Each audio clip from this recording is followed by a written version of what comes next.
What do Dr. Fauci and Farrells Ice Cream Parlors have in common? Well, we'll tell you in just a couple minutes.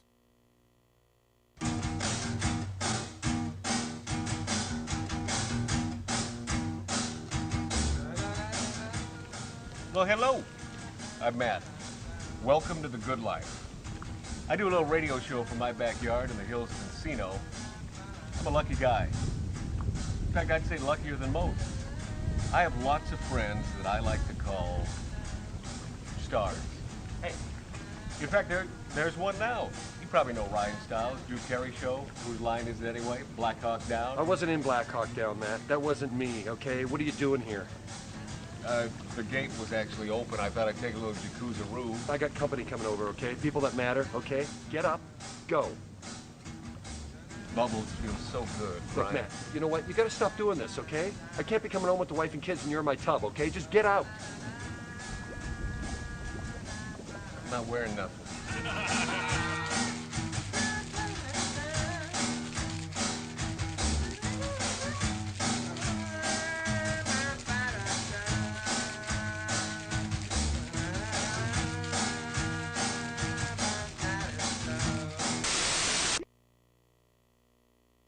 Doohickey, you know, the doohickey that rolls. Hi, this is Meatloaf. Okay, kids, you know what time it is?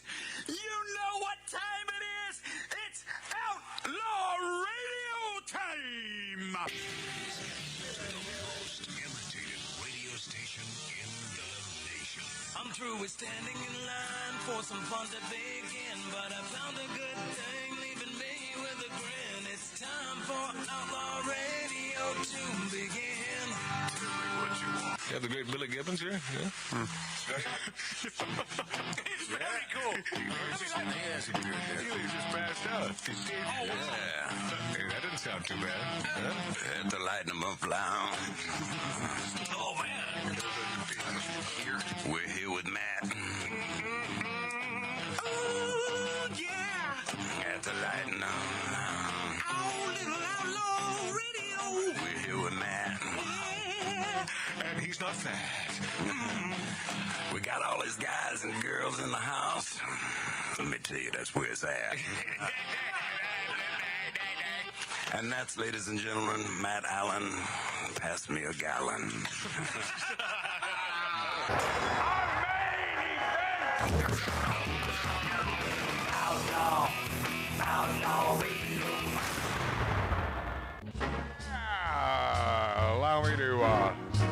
Allow me to pour a little gift for our producer, Tattoo Dave.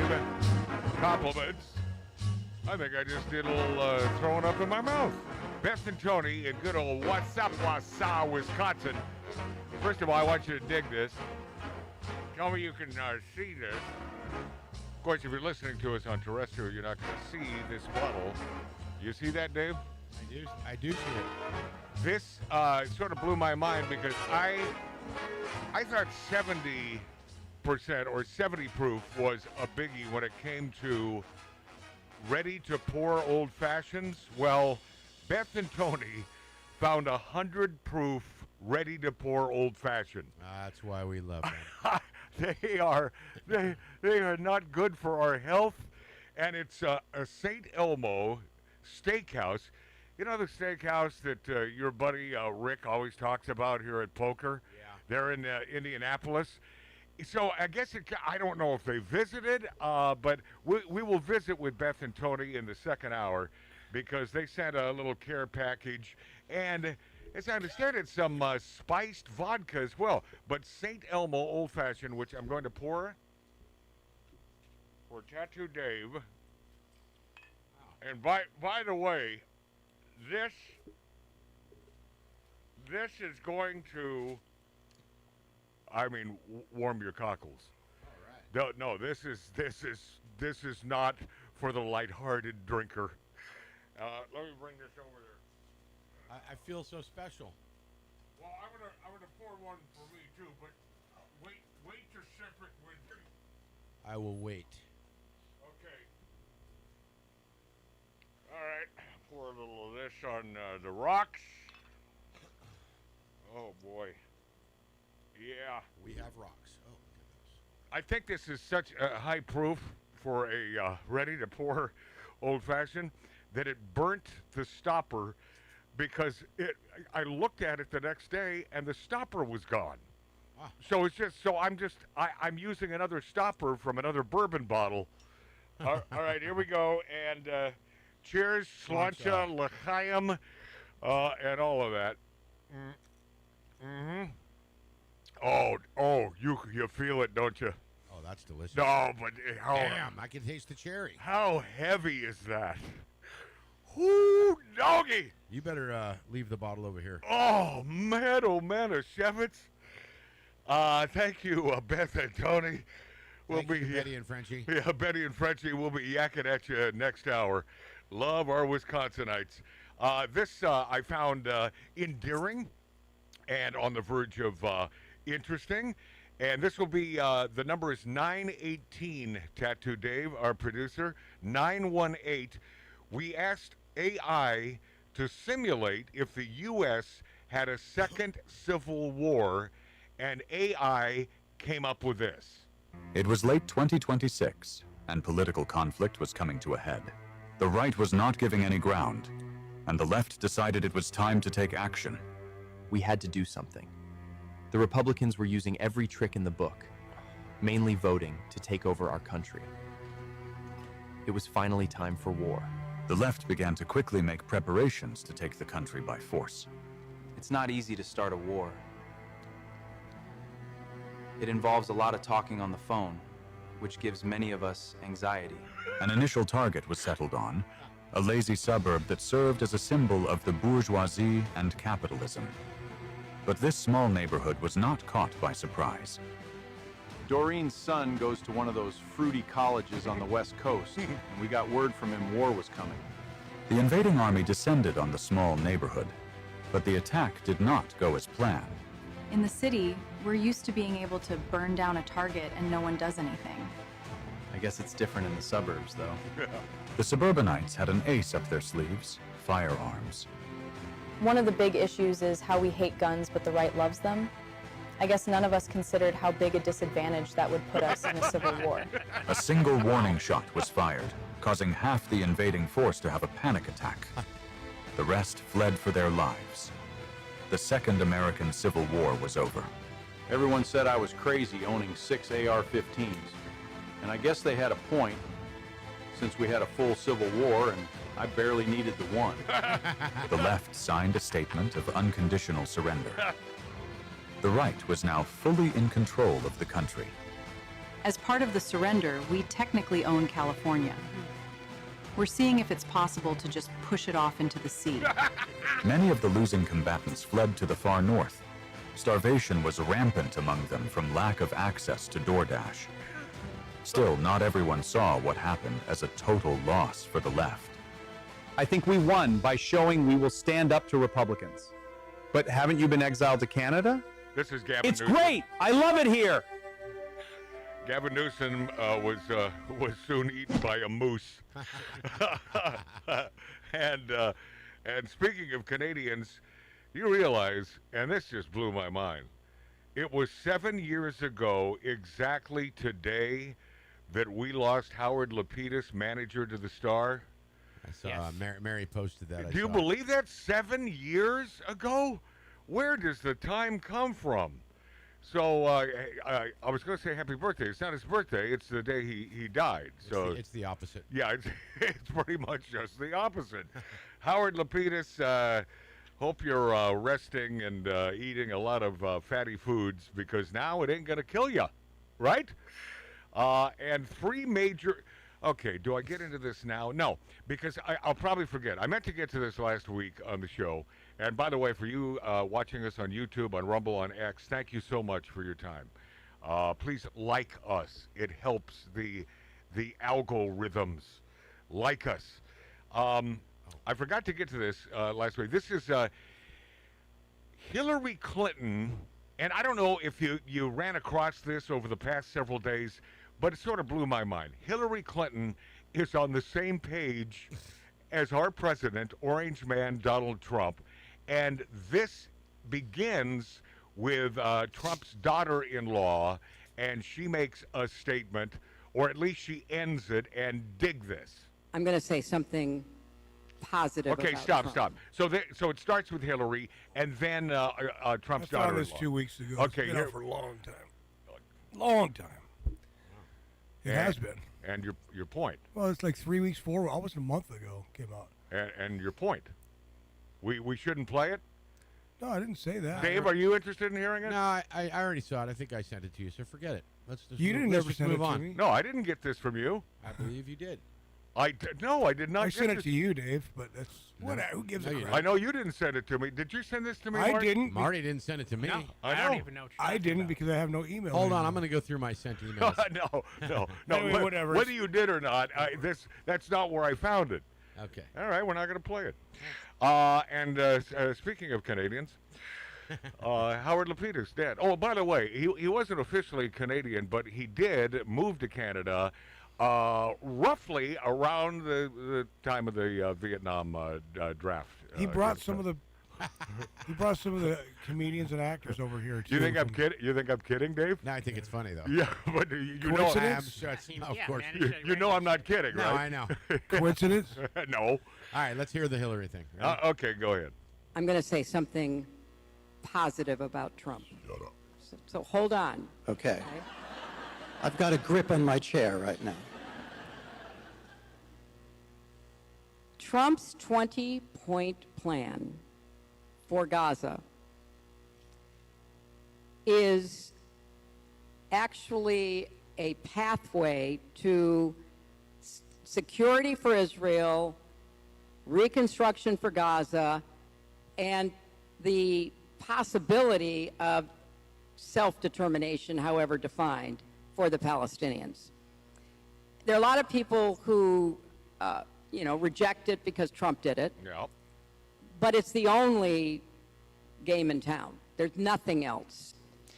Oh my gosh. Hold on. I'm looking to see if pigs are flying somewhere. That's Hillary Clinton giving Donald Trump props for his 20-point plan for Gaza. What? In the Middle East? She's exactly right. There is nothing else out there. There is no one else who has been able to do the things that this president has been able to do, and especially in this area of the world. So I'm going to say thank you, Hillary Clinton, for giving Donald Trump credit. We need more of that. Yeah. Think about how much we could get accomplished if we stopped caring about who did it Ain't and gonna we happen. started focusing on the positive end results. Yeah, Thank you, Hillary Clinton. Unfortunately, it ain't going to happen. I want to thank you too, you old man in a pantsuit. Yeah, but you know what? I actually don't think that that's a good thing. That what? What? I don't think that if they start siding with us, then people that the left starts to become reasonable. And No, I know. I don't think we want that. I know you make a good point, I think Dave. Hillary's trying to keep herself out of prison. Is what I think. She's kissing a little ass now to say, "Oh, I love you. Don't lock me up." No, that's an interesting point as well. Kissing Orange Man's ass. Okay, that could be happening. I mean, so I'm minding my own business the other day, and it's one of those rare occasions, and up pops a bio on Farrells Ice Cream Parlors. Now, I think the four of us in this 1876 Virginia City Manatee bar have visited a Farrells in our lifetime, right, Dave? You Absolutely, the zoo. The zoo. The zoo. And did you make a pig of yourself in the trough? Did you? Of course. You know, and then you get the button. I made a pig of myself. The barbershop quartet would come in. It's funny. and I sing. went there usually once a year or so for a birthday or Yeah. something, and every time I was there, I saw Mark Boyer. Yeah. I was there a lot. But, It was, and it wasn't just your average restaurant. I mean, the employees had to be well trained because they had to know how to bang the drum, and one of them wore the gorilla mask and run around with that big tub. Oh yeah. I mean, it was a lot of work, it was entertainment, and I think their ice cream was okay. I don't recall, but that was great. But so I'm watching this thing, and then I hear about a tragedy that I was not aware of. And it was a Sacramento jet crash in 1972 at the restaurant on Freeport Boulevard. Now here's what happened. A vintage Canadian Sabre F-86 jet failed to lift off during an air show at the adjacent Sacramento Executive Airport, overran the runway, crossed a highway, and smashed directly into the crowded restaurant, the Farrells. 22 people died, including 12 children, and 28 others were injured. The disaster directly inspired the creation of the local firefighters' Burn Institute. So I'm watching that and I'm thinking, how horrendous. What a terrible thing that happened to Farrells. Now, the next report in this Farrells bio, I start chuckling because I can't believe this is true, but this is the honest to God truth. 10 years later, in 1982, near a Farrells in Torrance, we know where that is. That's south of us here in the San Fernando Valley. A small single-engine plane experienced engine failure shortly after taking off from Torrance Airport and crashed nearby, triggering an intense fire and panic among patrons. Multiple fatalities and injuries occurred in the surrounding area, tightly linking the Farrells brand name to a second aviation accident within a decade. So that's two flights into a Farrells. Sounds like a hit job. What are the odds? So I can't contain myself, and then I'm thinking, oh, this is a terrible thing. I mean, this is like a dark comedy, but this is true. Somebody hates Farrells. I researched it. And then in 2014, at Farrells Ice Cream Parlor on Beach Boulevard in Buena Park, which is Orange County, south of us, an elderly driver accidentally accelerated an SUV forward from a parking stall, jumping the sidewalk and plowing straight into a group of patrons sitting on a bench waiting outside the front windows of Farrells. Well, obviously we know one thing. Well, we know why they're out of business. Well, no, the corporation Farrells is run by El Diablo himself, man. Marissa Mellon, a 73-year-old woman, was killed, and 6 other people, including her granddaughter, multiple children, suffered injuries. And then shortly thereafter, the last Farrells in Orange County went out of business. But if you do the math on this, what are the? I mean, if you're playing if the owner of Farrells, if those owners, and I think it was taken over by the what's the big hotel chain, eventually taken over by one of the majors. Hilton, Marriott. Yeah, Marriott. And man, they should have been playing the lotto. Because within 2 decades and a year and 10 years apart from each other, isn't that an awful thing? You don't like to associate fun and ice cream and birthdays and kids with airplanes crashing into your beautiful marshmallow ice cream filled establishment. So there you go. And did Bill Maher really say this last night? Bill Maher, a man who prefers being alone, and he's fine with that. He personally chose to be single, with no children, which I think, I was going to say, I think it's a shame. It's probably good for him. He's probably happy he went that way. Probably good for the world. Yeah, you're probably right, Dave. A decision he owns and says he wanted, but now politically, he finds himself on an island. Never been a Republican, but the Democratic Party has become too loco for him. The socialist in surgery has made him declare that he's open to voting for a Republican in 28, should this continue. And he delivered an epic commentary last night where he explained to his audience why his vote is in play. And he read off the DSA's agenda. It's 9:33, Tattoo Dave. And get ready to stop it after the first segment. There are 3 segments on that. This is Bill Maher, and I'm going to play this for you because I think the guy is on a roll. Go ahead. When I was 15, I spotted a woman I hadn't seen before. Okay, that's not it. Oh, that's a different one. Even though I'm sort of enjoying that one. That's Bill Clinton. Yeah, that's a different Bill. Yeah, 9:33. And finally, new rule, Donald Trump has told 1 trillion lies, but when he says the Democratic Socialists of America are actually communist, that's not one of them. And it's not hard to prove it. just by quoting the DSA and their candidates. J.D. Vance was on the show, and I told him that if the Democratic Party keeps going in the direction of the DSA, my vote was in play. And all I heard all vacation was, oh my God, you're a Republican now. No, that's not what I said. I said in play. And here's why. Because not a week goes by where I don't read about some newly chosen, exciting new face in the Democratic Party. And then when that face opens its mouth, the Communist Manifesto or some other crazy shit comes out.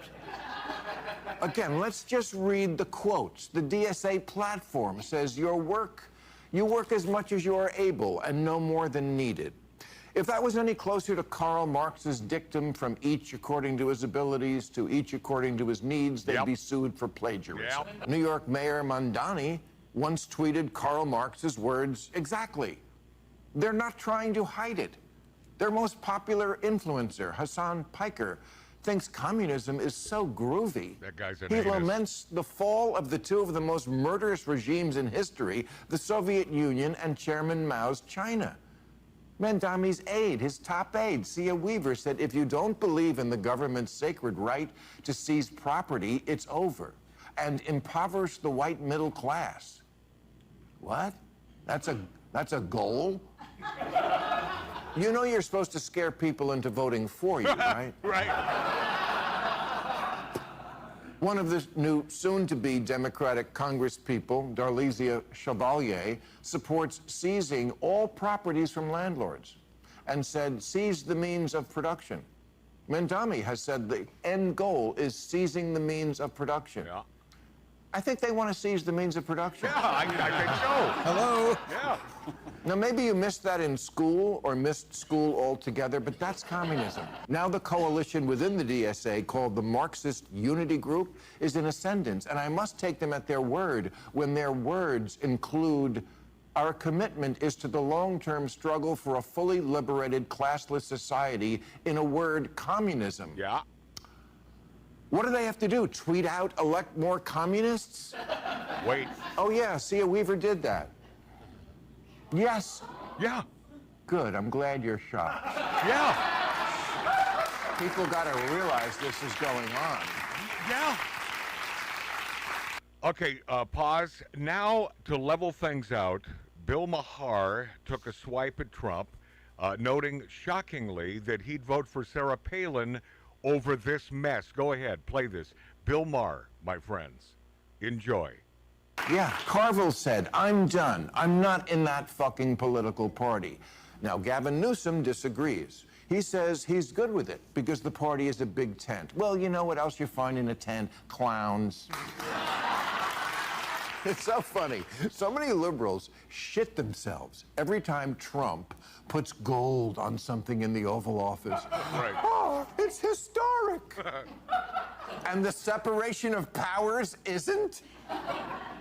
Get your head out of your ass. I would vote for Sarah Palin before this shit. Pause. Now that's shocking. But I sort of believe him because, the guy isn't a commie. The guy is a classic old school Democrat who loves America and who loves making a lot of money and government stay out of my way and stay away from my bank accounts. His take on Fauci is, I think, absolutely gorgeous, noting that we haven't seen exposure. Well, I won't read the thing because he's going to say it. Also, the media's boosting of Fauci's ego contributed to the chaos. Here, Bill Maher is on a roll. Go ahead and play this. This guy, I'm telling you, the other thing is, it. releasing the diary, it is the most embarrassing public releasing of anything since Anthony Weiner put out a picture of his... And, he's just so susceptible to flattery. And for the people who say, Trump, he just lives by people kissing his ass. I got some of the Fauci, this is from Fauci's diary. Fauci, the nurses went absolutely wild to see me. They were squealing and laughing and clapping. It was something to behold. Fauci, many print profiles and features on me. Ridiculous, too many to count. Fauci, I'm such a valued spokesperson and a good communicator. This kind of stuff is dangerous because he was having his ass kissed by one side in the debate, and I think he made decisions based on that. You lefties or simply liberals who, over the course of the last several years, holding that man up on a pedestal and looking at Dr. Fauci as God, how can you maintain that thought process? Right, Dave? Absolutely. I mean, these are the folks who, even at a little get-together last night, we only had one liberal sitting with us, and he only lasted a few minutes after I started talking about Fauci. Instead of coming to grips with, Fauci is an evil, evil man. Murderer. He is an evil, evil man who took away the lives of so many, and his dictums were completely fabricated. The 6 feet rule, the mask. One day you wear a mask, the next day you don't. I want, man. I have such dislike for this guy, and I'm not a violent guy. He needs to fry. Well, I would like to punch that dude right in his noggin, that little friggin' diminutive piece of crap. And for those of you on the left who held him in high esteem the last few years, after understanding what he wrote in his diary... Shame on you. Yes, doesn't that change your mind? No. I mean, doesn't it change your mind? Or you're going to keep the mind you have? We'll be this after back on Magic Matt's Outlaw Radio. Like the legend of the Phoenix, all ends with beginnings. What keeps the planet spinning? The force from the beginning. Look. We've come too far to give up who we are. So let's raise the bar. Ladies and gentlemen, you're listening to Outlaw Radio. The staccato hoofbeats of a golden palomino, carrying a man who fights wherever justice needs a champion. Magic Matt Allen. Well, old Bill Maher is on record saying that he could leave the Democratic Party. Well, Fetterman, who I adore the guy. Yeah, I'm a big fan. Confirms he has no intention of leaving the Democrat Party, never. And that makes me happy. I want him to stick around. I want him to hang out over there. I think he thinks that he may be the only guy that could possibly, eventually win a presidency. I think he's got one more album left in him. What, Fetterman? Federline. Oh, Fetterman. Different guy. This is the guy from... Do you think him and Brittany will get back together? Yeah, I think so. No, Fetterman. Dave. No, different dude. No, yeah, this is the... I didn't even know he was into politics. This is the dude from... why do I keep thinking Arizona when it's Philadelphia? For God's sakes. The guy who had a stroke and magically became a better person. Yeah, it made him smart. Yep. Senator John Fetterman confirmed that he has no intention of ditching the Democrat Party, pointing that he votes 90-something% with Democrats. This interview with the New York Times, Fetterman said the Democrats who want to abolish the border, abolish prison, abolish the presidency, and the U.S. Senate are supporting full-on communism. Fetterman also shut down speculation that he was going to switch his political affiliation. He said, no, I want. Ain't gonna happen. No, he said, I would seek the outlet and give them the exclusive if he ever changes his mind, while saying he never would. He never would. He said, I'm not being cute. I vote 90-something% with Democrats. I wonder what the other percentage is, and if it's not in line with our values, except the abortion, except maybe that. But aside from that, what else? What else are we really talking about when he says 90%? Now with the possibility of razor-thin Senate majority looming after November's midterm elections, the focus already on the prospect of party switchers upending the Senate equilibrium, with the most attention focused on John Fetterman, Democrat of Pennsylvania, a Senate nonconformist right down to the hoodie and shorts uniform he often wears instead of a suit. taken harsh aim at elements of his own party, broken with his caucus, avoided party gatherings, developed deep friendships across the aisle, which is, like the good old days with Reagan. That's the way it used to be, man. They were like the fox and the dog, or is that what it was? The fox in the cartoon? Sheepdog and the coyote. Yeah. I mean, it was like that. That's the way it was. It's like, hey, how you doing, Bob? Oh, I don't know. Hey, Ralph, you gonna clock in? And then they clock in, beat the hell out of each other. Right. And then at the end of the day, they shake hands. See you tomorrow. Yeah, and then they go have a toddy or two at the local D.C. bar. I ran into Fetterman at Ralph's in Tarzana. Right Did you? Yeah. Now you're talking about the Fetterman that was married to Brittany, or he was hanging out with Brittany. I know he got her house in Tarzana, so he's got a beautiful home. Yeah. Probably get him on the show. Not Wait a minute, that's Fetterline. Isn't that Fetterline? Well, let's get him on the show. Yeah, So you guys need to get this straight because you're confusing our audience. Yeah. So this Fetterman, this is the man who is a senator in Pennsylvania. Senator Majority Leader John Thune told the New York Times that while there are many Republicans who would welcome Fetterman into the Republican Party, it is a decision that's left up to him. Oh, is that right, Thune? Really? Is that? Oh, so it's his decision? What a stupid comment. Isn't that a stupid quote? What do you expect from a guy named Thune? I have had conversations with him in the past. We've had many of my colleagues and the challenges he faces in his caucus, Thune stated.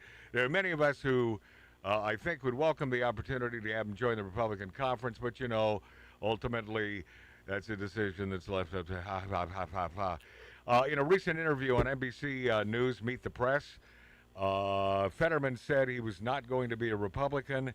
He added that while he disagrees with the Democrat Party on some issues like Israel, he didn't think the Republican Party wanted a pro-choice, pro-gay, trans communities federal union lawmaker in its ranks. I disagree with that. Why not? Exactly. I think he's wrong. I mean, pro-choice, yes. Pro-gay, no. 99% of us on the right could give an S. Whether you're pro-gay, I'm pro living a happy life. Yeah, but is that maybe the same? Not giving an S and being pro means you're supportive, so it's almost the same. Yeah, but I support everyone and happy day, and I don't discard someone's sexual proclivities simply because that's not me. I mean, have a happy stinking day, man. I think he's wrong there. But when he's talking about unions, yeah, Republicans, unions, no, not big fans. Although unions have been very, very good to my producer, Tattoo Dave. Well, and we can overthrow everybody. And my hippie Uncle Dick in Dayton, Nevada. That's right. The union has been very good to him. I should have went Local 12 a long time ago. Well, how about our buddy, classic loving American Republican, Sergeant Dennis Zine here in L.A.? Yep. I'll tell you what, them unions, that's how you get 3 pensions. Strength. Doing well. Strong. Right? You mean the St. Elmo Old Fashioned pre-made? Yes, it is, right? But it's delicious. Oh, but it is. I'm going to be needing some more. It is. I have more. It is a strongie. It's good. But you just instantly feel it. I can't believe how good it is for a ready-made. Yeah. I just can't believe it. Yeah. I going back here. Beth, could you please send us some more? That's my brother, Bart. Kevin Federline. My ex used to work at Ralph's, and he literally lived walking distance at Ralph's and so he would come in. She worked at Starbucks. She managed it. Yeah. He'd say, "Can you please write my name on the cup?" Oh no. She's like, "I think." Oh no. You know who? But she didn't say it to him. She's like, he wanted people to. Yes, we know where this is going. It's Kevin Federline. Oh, that's sick. How embarrassing! Oh, that is just sick. Shorty's like, my stomach just turned every time I came. Oh God. Said he was nice enough, but just. Oh, what a douche! Oh, come on, of course. Guy's a douche. No, he'll never leave the Democrat Party. No way. No. How about that 13-year-old wounded when the gunman opened fire in the Maryland Mall? Poor kid, man. Just minding his own business. Gunman opened fire in Montgomery County, Maryland's Wheaton Mall yesterday around 6 o'clock. Video from the incident shows the alleged 17-year-old gunman sitting at a table, biding his time, waiting for a group of people to walk by. Once they passed, he allegedly stood and began shooting. TMZ reported the alleged gunman was dressed all in black with a hoodie over his head. A 13-year-old boy was shot in the leg during the incident. His wound not life-threatening. I'm glad to hear that. Yeah. Very glad to hear that. Well, Matt, Dave made me aware of this. Tattoo Dave, yes. Earlier in the week. I've heard of him. That in Seattle, a place by to Seattle, which I've played at before. I think we'll probably get into that. Oh, But yeah. No, I've been there too, Mart. I perform my magic I tricks played a show there one on time. stage there. The gunman tried to flee them all after the shooting, but was approached by armed security and held for police. Bethesda Today reported that police recovered a handgun from the scene. Mike Bloomberg, affiliated Every Town for Gun Safety, ranks Maryland number 8 in the country for gun control stringency. Maryland's controls include universal background checks for handgun purchases, a concealed carry permit requirement, a red flag law, an assault weapons ban, a high-capacity magazine ban, gun storage rules, a bump stock ban, a Glock switch ban, a Glock ban, and ghost gun regulations, among other things. And a lot of good that does, right? I'm pretty sure California has pretty much the same. Yeah, but dig this. Nancy Sinatra, I mean, among myriad lefty loons, calls to eliminate all guns after the mass shooting that wasn't a mass shooting. Great idea. Singer and actress Nancy Sinatra, daughter of Frank Sinatra. Now, how can we ever forget that? Well, because she has this much talent. She has, her daddy could sing. Her daddy could phrase a song. But old Nanster, and I think he did a nice thing, propping her up. She had that one hit, These Boots Are Made for Walking. No, is that That's his... Nancy. That's his wife? daughter. And it was a good song. Oh, no, because his wife wrote Ring of Fire. His wife was actually... Are you ready, Boots? Start walking. Singer and actress Nancy Sinatra, the daughter of Frank, called to eliminate all guns after reports of a mass shooting in Seattle that turned out not to be a mass shooting at all.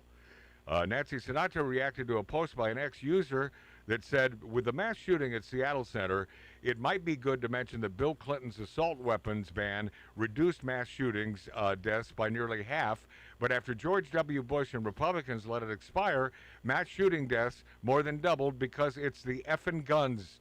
Nancy's response? Eliminate the guns. The Founding Fathers did not know about automatic weapons. The Seattle shooting noted that it was actually a shootout between at least 2 people that occurred during the Bite of Seattle Food Festival on Sunday. 3 people were taken down in the shootout, 4 others injured, and police detained a 15-year-old in connection with the incident. NBC News noted a second suspect was killed in the shootout, and police are seeking a possible third suspect. Multiple handguns were recovered at the scene. The guns included one the Democrats referred to as a ghost gun, and another that was outfitted with a Glock switch. A total of 14 rounds were fired during the shootout. Mike Bloomberg, affiliated Every Town for Gun, ranks Washington State number 9 in the union for gun safety stringency.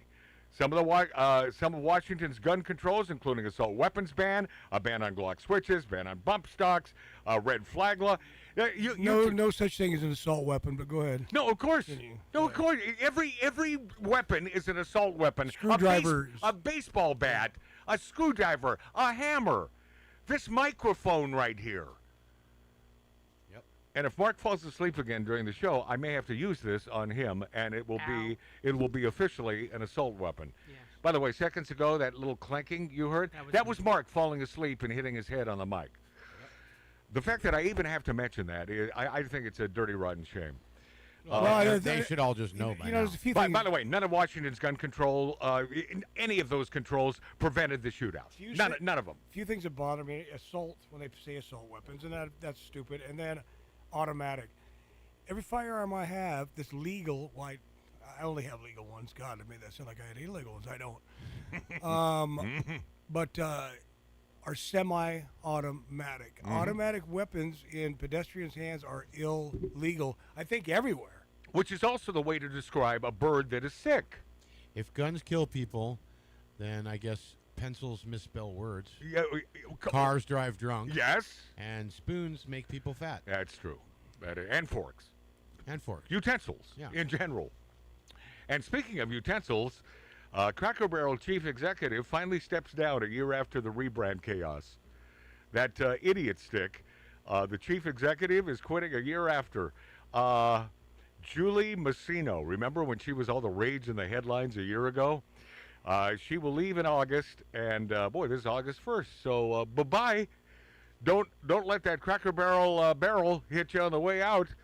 The former boss of Bloomin' Brands, David Dino, is taking over. This rebrand was the stupidest thing ever. President Trump urged the chain to restore its original logo after critics accused him of abandoning. Yes, they got rid of their heritage. They got rid of what got them there to begin with. And I understand they started, it was mediocre when it came to the food. They were using frozen stuff where they used to make things scratch in the kitchen. And eventually, when you have diehard fans of your restaurant, whatever it is you do that is your superlative, eventually those folks who love you are going to rebel because they're going to notice. But you got these little minions, these pencil pushers, like this piece of crap Julie Masino. She comes in. Now, they're a bunch of hillbillies anyway. And you know that's the way she thinks. Sure. Because she's a big woke, wearing those classic big-ass rimmed glasses that every woke female, you know them a mile away. And Julie is one of them. And now she's gone. Gone. Well, the owner of, the owner of In-N-Out. You mean the diametrically opposed to Julie Masino? Exactly. The latest is, I just heard this a week ago, protesters are putting petitions together to get the Bible scriptures off their cups and their wrappers, because, every cup has a Bible scripture. Yeah, of course, it has for years. And they're trying to get her to do it. She goes, huh? Yeah. Not a chance in hell. Not a chance in heaven or hell. Screw you. Screw you. We'll be this after back, my friends. Magic Matt's Outlaw Radio. Thank you for being there. She stood in the street, smiling from her head to her feet. I said, hey, what is this? Now, baby, maybe she's in need of a kiss. I said, hey, what's your name, baby? Maybe we can see things the same. Now, don't you wait, oh, hesitate. Let's move before they raise the parking rate. All right now, baby, it's all right now. All right now, baby, it's all right now. Let me take it now.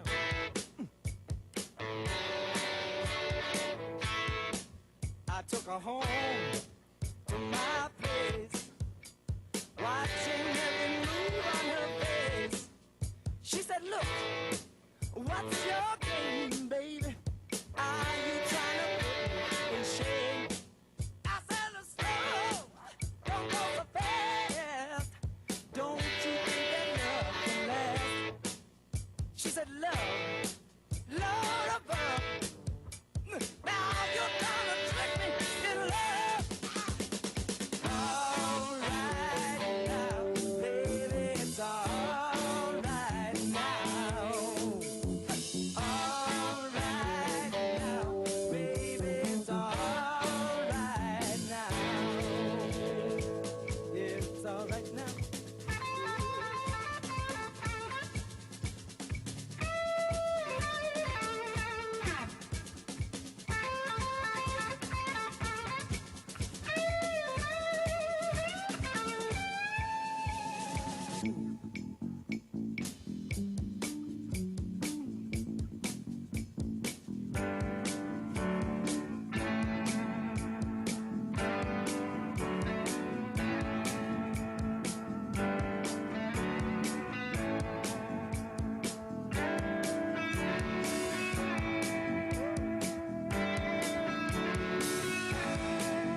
Now we return to Outlaw Radio's Demons of Decadence. They may be unaware of this because I didn't give them a heads up, but a couple of my favorite Wisconsinites, Beth and Tony, if they're available, we'll be yakking with them next hour. Nice enough to gift us a 100-proof, ready-made, old-fashioned. Didn't know that was even available. Anything above 70? So when I go out with my brothers from the club, whatever. And well, you're talking about your bike club. Yeah, my bike club. We go out, and a lot of us are heavily into the old fashions, and we will not use anything less than a Bullet Rye, which starts at 90 proof. Yeah, which is you're talking about a superlative. That is Bullet Bourbon superlative is their rye. Yes, that's what they do well. It's really good. I don't recommend their other stuff, but I recommend that rye. It's great. Dave, are you guys consider yourself 1%ers? No, I didn't think so. What does that mean? It means, for the layman, it means that they feel that they are better than 99% right. of It's the like world. the Vagos and the Mongols and Hell's Angels. Yeah, They're all 1%ers. We're talking about the bike gangs. You don't call yourself a gang, though, right? We're a motorcycle club. Yeah, a motorcycle club. Yeah. Right. Which they are too. They don't call themselves gangs. Well, they don't, but we know. They're still, yeah. Yeah. I mean, interesting though about bike clubs really quick. I was watching the thing on Robert. And by the way, Mart, please don't mention their names again. I just heard gunshots outside the the Robert door. Patrick, the liquid metal. Yes, good man. Booze fighter. Like him, So anyway, Booze Fighters, they started in 1944. Yeah. Yeah. They're Been like around one of the forever. oldest clubs out there. They had the coolest club behind the VFW there in what do we call that area? Newhall. No. San Fernando. No. Sunland. Yeah, no. No, it's the other way. God darn it! It's east. Yeah, it's east. It's closer to where our producer resides these days, but it's farther east than that, and it's off. It's even. East. You mean west or north? East is Inland Empire. Yeah, well, no, it's still east. It's northeast then. I mean, who gives an S? But it was the greatest dive bar VFW on the planet, and behind that was a structure called the Booze Fighters, and that was their clubhouse. And I like Patrick, man. I think he's a good dude, and he's a smart dude. He now owns a Harley dealership.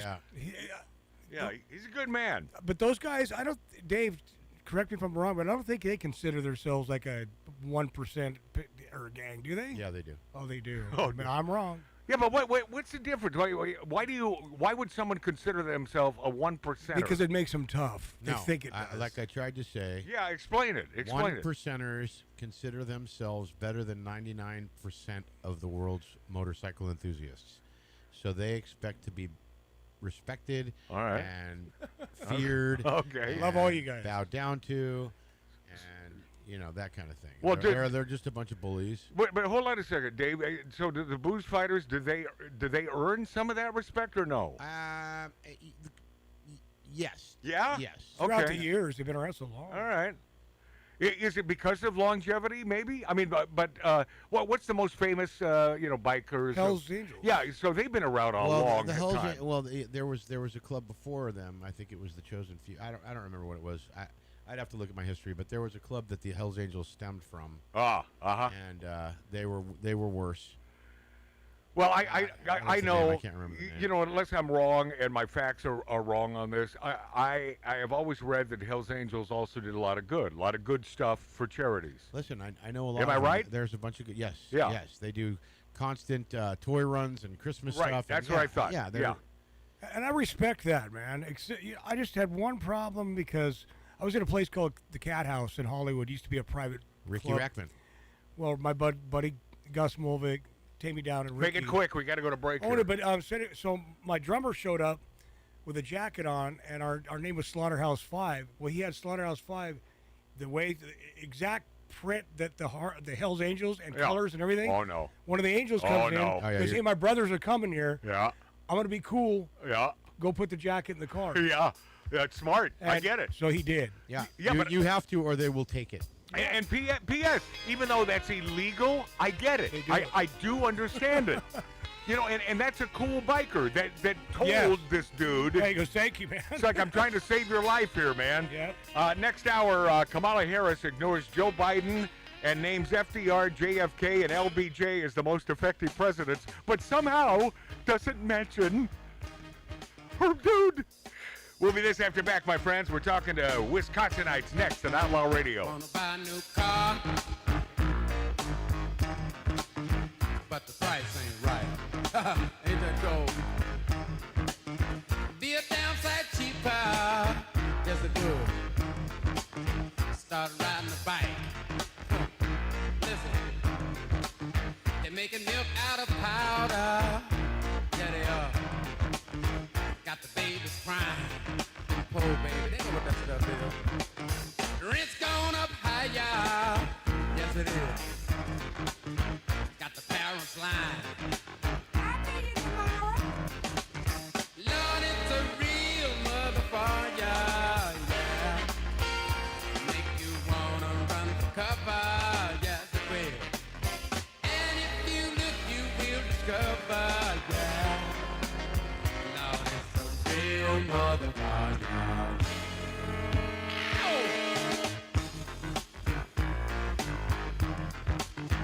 Good God.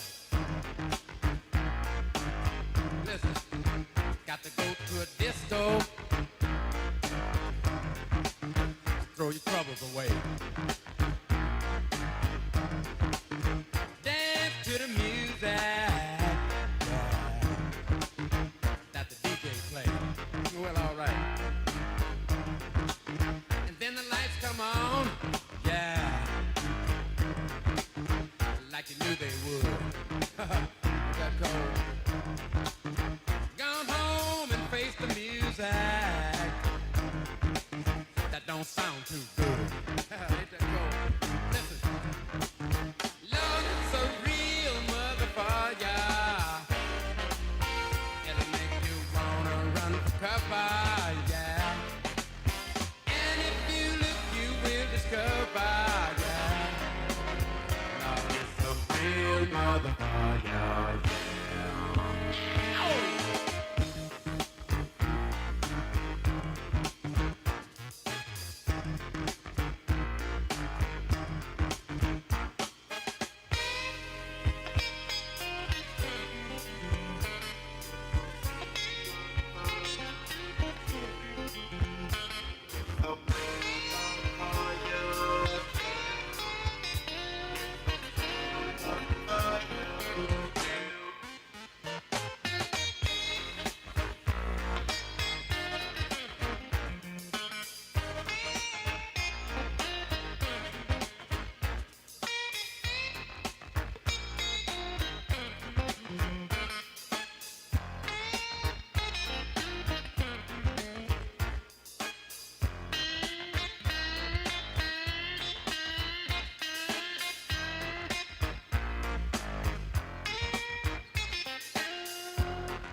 Lord, it's a real motherfucker, yeah.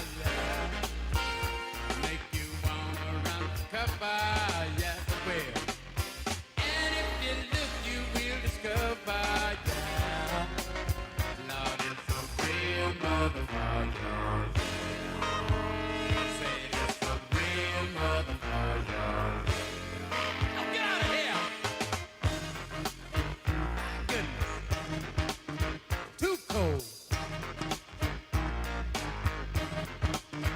Cold-blooded, cold-blooded, I'm telling you the truth.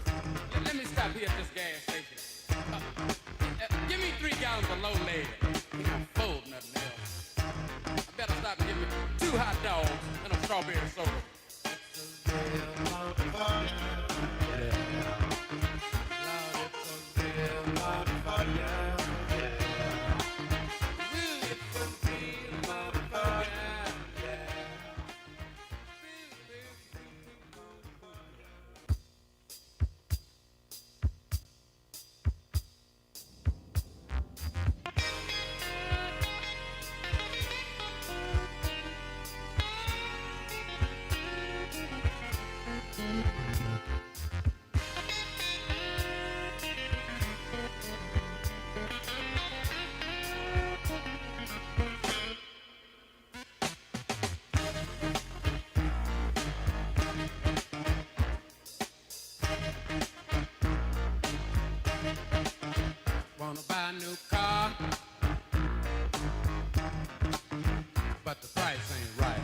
Ain't that cold?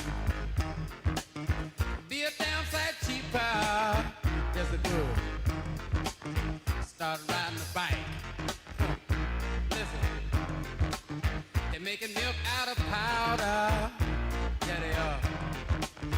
Got the babies crying. Poor baby, they know what that stuff is. Rent's gone up higher. Yes, it is. Got the parents lying. Lord, it's a real motherfucker, yeah.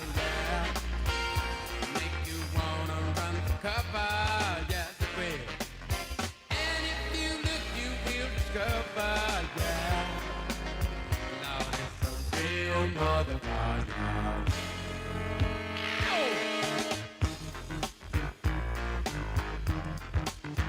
Good God. Listen, got to go to a disco. Throw your troubles away. Dance to the music. Yeah. That the DJ play. Well, all right. And then the lights come on. Yeah. Like you knew they would. Doohickey, you know, the doohickey that rolls. Hi, this is Meatloaf. Okay, kids, you know what time it is? You know what time it is? It's Outlaw Radio time! Our main event! Outlaw Radio. Hi, this is Sean Young on Outlaw Radio. Hey, this is Shelley Berman on Outlaw Radio. Listen, come on, listen to me or listen to Matt. If you like being bored, it's great for you. It's Robert Hayes. I'm here on Outlaw Radio with Magic Matt, a.k.a. The Weasel. We are here to drink. We're here to smoke. We're here to interrupt. You may drink. You may smoke. You may interrupt, but I'm here to... Live from the Lighten Up Lounge, this is Tom DeLuise saying, this is Outlaw Radio. Hi, this is Chuck Woolery at Lighten Up Lounge on Outlaw Radio. Lots of fun, guys. Be back, 2 and 2. Hi, this is Gilbert Gottfried, and you're listening to Outlaw Radio, where we smoke, we drink, and occasionally we bother people who look old and weak. Hi, this is Rick Dees with Magic Matt, a.k.a. Mr. Cigar, in the Lighten Up Lounge. We drink, we smoke, we interrupt. Love my Betty and Frenchie. Love them. My favorite. I have so many favorite Wisconsinites, so I mean, any number of you lovely people from that great state, love you dearly. However, Betty and Frenchie, Beth and Tony, we gave them that moniker because years ago, our beloved father, as the world's greatest musician playing in the Pacific Northwest, he had many a fan, and one of our father's biggest fans, they were a husband and wife team named Betty and Frenchie, and they would walk in there. She played the rhythm section. Wait, hold on. One had a tambourine, right? Well, tambourine or maracas or whatever, and then the other one played harmonica. Right, and so they would walk over, and then Dad was there. They would enter the room. Oh yeah, Dad would say, oh no, they would walk in. You mean almost like a conga line? Yes, performing. Absolutely, I experienced it several times. Oh yeah. Well, everyone likes, especially those not in showbiz. They like a little attention, you know. I mean, that's a fun thing. And so, Dad, of course, behind the microphone. There they are. Ah, Betty and Frenchie. So we kind of slipped that moniker to Beth and Tony. It fits. Who sent a gift package and picked it up yesterday. And man, they were so right. When in this note, she says, too hot to send cold products, but we sent what we could. Enjoy. Try the pickled vodka in a Bloody Mary. Ooh. Yeah, I didn't even notice. I didn't look at the small bottles in there. I didn't either. She sent some airline bottles, so obviously a couple of those are, I love a pickled vodka. I love a pickled anything. Oh, you bet, man. I am a total pickled guy. You know, I got to tell you, Dave. Well, no, I was Yes, you are pickles. No, yeah, but I was going to say Tattoo Dave and I are real Jews, but no, you're a Jew almost like Mark is a Jew, meaning that I like Jew food, and you're not a big... I love it, too. Oh, I love Jew food. What do you mean? Hold on a second. So you like bagels and lox? Oh, no lox. I don't like lox. That's just because I I don't love like lox. fish. That has nothing to do. Oh, that's a bad Jew who doesn't like fish. Okay. And he eats pork. And Mark eats pork. I love lox.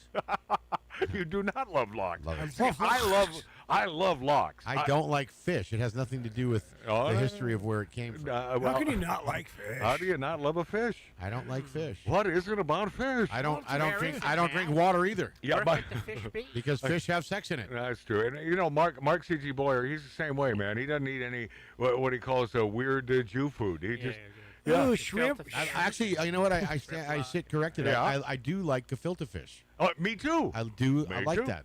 Yeah, I love all that stuff. I call shrimp sea bugs. There are sea bugs, and they are. And in the Bible, it talks about how bad they are. Crustacean. And they are. Well, no, they're called what in the Bible? Mollusks. Yeah, mollusks. So, but there's another name. Anyway. Tripe. No. Tripe is stomach of a cow, dummy. Well, it's Yiddish. It's Yiddish for non-kosher. They put it in menudo. Non-kosher. It is. Mark, do you know what schmuck is Yiddish? Yes, yes, that would be me. Yes, exactly. Starts with a D, ends with a CK. Hey. All right, so this is the lovely Beth and Tony from What's Up, What's Up? 2 Hot to Send cold products. Try the pickled vodka in a Bloody Mary. We put V2.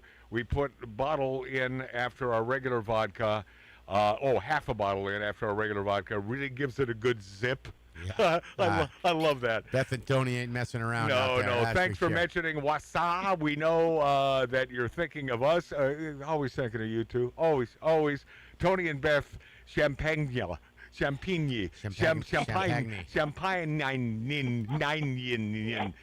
The beef sticks were awesome. Thank you, Beth. Oh, big old beef sticks. I tell you what, nobody does cow intestines or pig intestines quite like the great state of Wisconsin. Nobody does it They know how to make great beef taste incredible, and pork products and cheese products, but I just can't wait till it cools off so we can get some more cheese in here. You know, that aged cheese from Wisconsin is beyond compare. I still have some of that 15-year age. And by the way, it's not going to go bad. No, it's really good stuff. It might be 16-year age now. I will tell you the superlative. So when I open up that 750 of this pre-made old-fashioned, and is that because did you visit that steakhouse in Indianapolis? Is that how you come across that? No, we just Tony, the silent partner here, he found it at a liquor store. Oh, is all that pre-mixed? And is that right? But what shocked me, because maybe you were listening earlier, what shocked me about it is 100 proof. I've never seen a pre-made, pre-mixed that is 100 proof. Never. At Costco they've got theirs, and that's like 70%. And I thought that was doing pretty good. But 100 proof, I don't even know how they get along. Is it legal? It's Wisconsin. Yeah, but we do anything in Wisconsin. Yeah. But I got to tell you, what a beautiful find, and the fact that your spousal equivalent, Tony, saw that and he thought of us. Yep. He's always thinking of different stuff to send you. Oh man, what a good dude! What a good dude! You know what he's doing right? You know what he's doing right now? Well, maybe he's shopping on the Facebook Marketplace. Maybe we don't want to know. Frankly, is he in another room? Well, I got him tied up in the other room. Yeah, okay. He's making salsa. Oh boy. Oh, you guys make the greatest salsa. It's so good. Yeah, the greatest salsa on the planet, and that stuff don't go bad either. That stuff's great. Who would expect the world's greatest salsa to be made in the whitest freaking state, Wisconsin? I mean, who would even? You guys don't know hot stuff, even though some of these Slim Jims, which aren't slim, they're like big, massive Slim Jims. Thick ones. They have beautiful peppers in them, and yeah, they got some spices in there. Oh, they're good. Where are those? They're so good. Yeah, There's a few left. Yeah, I got one for you. I mean, like now, I'm hungry. Well, I'm not leaving the microphone, okay? I'm going to stay. I think I'll stay here. All right. Until, and then at break, I will be happy to grab you one. Thank you very much. And P.S., we've been gloating about, or at least giving props to that company there in Wisconsin, and the quality, I'm holding it up, and the quality of their beef jerky. Oh, and you sent me some beef jerky, which no one else tried because I was really hungry. And so I ate all 6 ounces of that stuff, and it was at least as good as that. Does anyone remember as something River, Wisconsin River Meats, I think?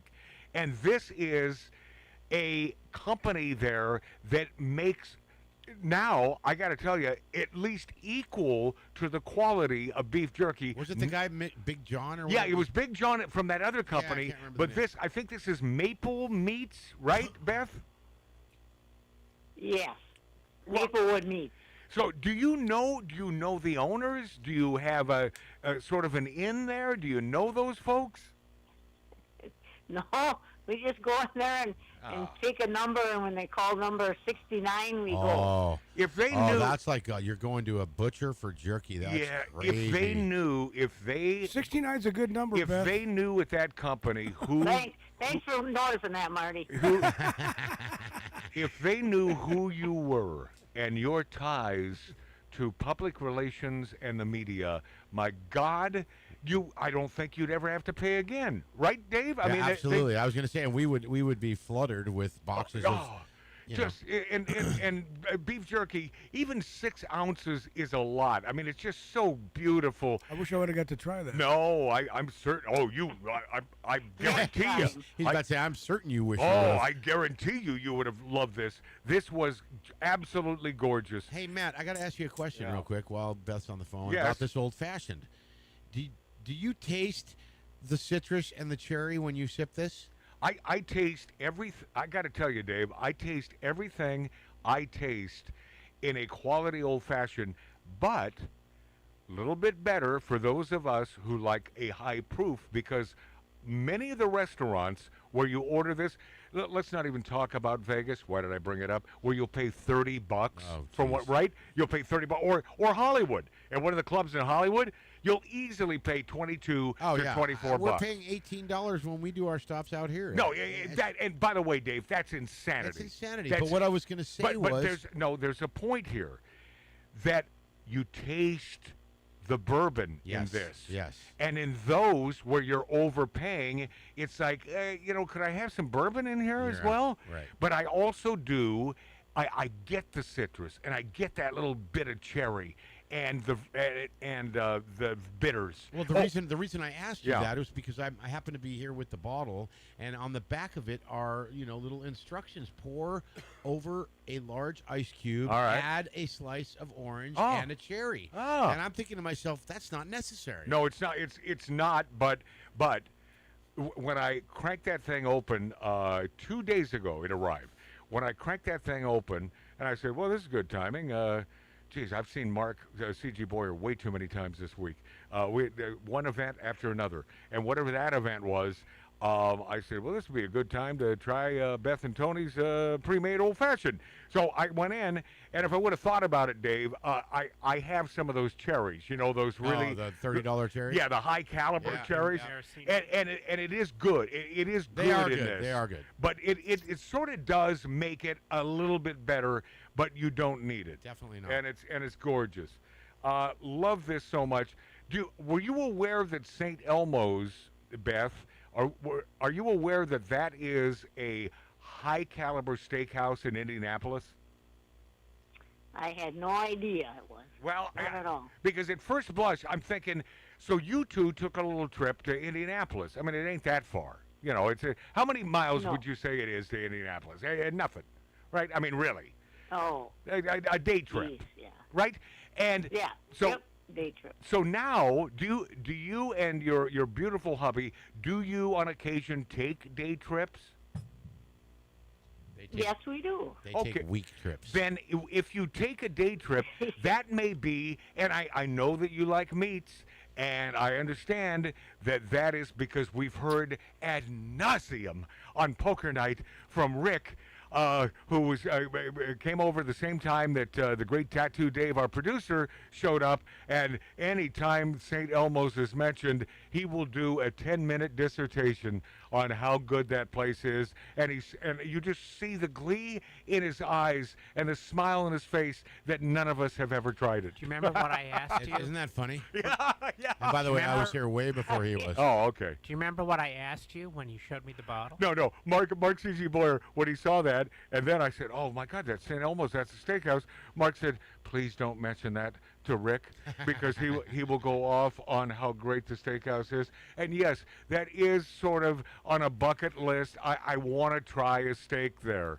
But I can't imagine. I mean, Dave, I'll pose you this question: is there any other reason to visit Indianapolis? Unless you're a Colts fan, no. Yeah.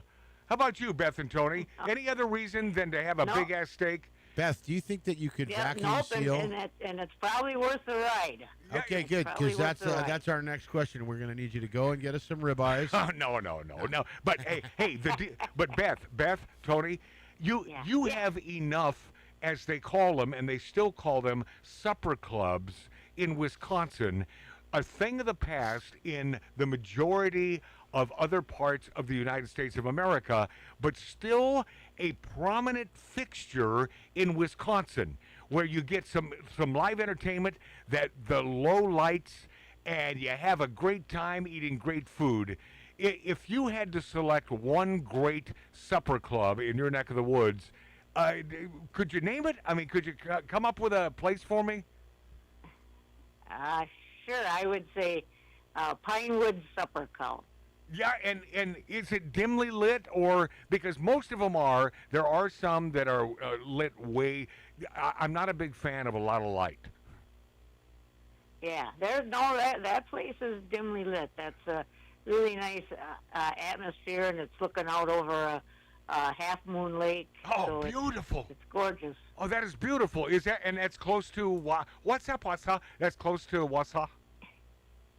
Yeah, it's less than probably 4 miles away from our house. Boy, man, you could walk home. Hey, Dave, we have to invite ourselves. No, Beth and Tony have invited us. Yeah, we have to stay. We have to stay in their extra room. Do you have an extra room? I want to stay in their room.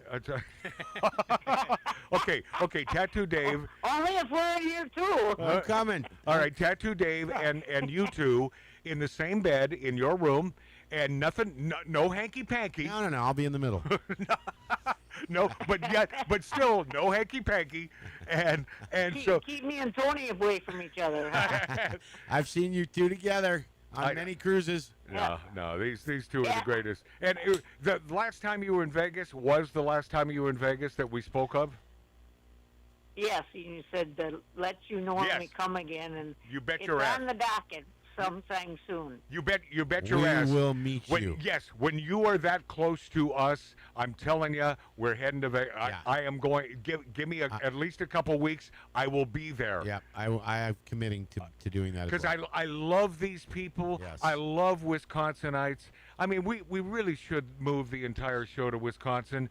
But then there's those winters, and how humid is it right now? I mean, if you walked outside. Yeah, it's not bad. It's only 52%. Okay, all right, yeah. You know how humid that is, my friend? That means you walk out and you're wet. Wet. Instantly and moist. You can't breathe. Instantly moist, and I should never say that word to a lovely and we female. get the fires from Canada, too, is coming, so we can't breathe that either. Yeah, I know. You've been going through a lot of that, not just that state, but several. Indiana. It's a terrible thing, and it's been hot as hell, right?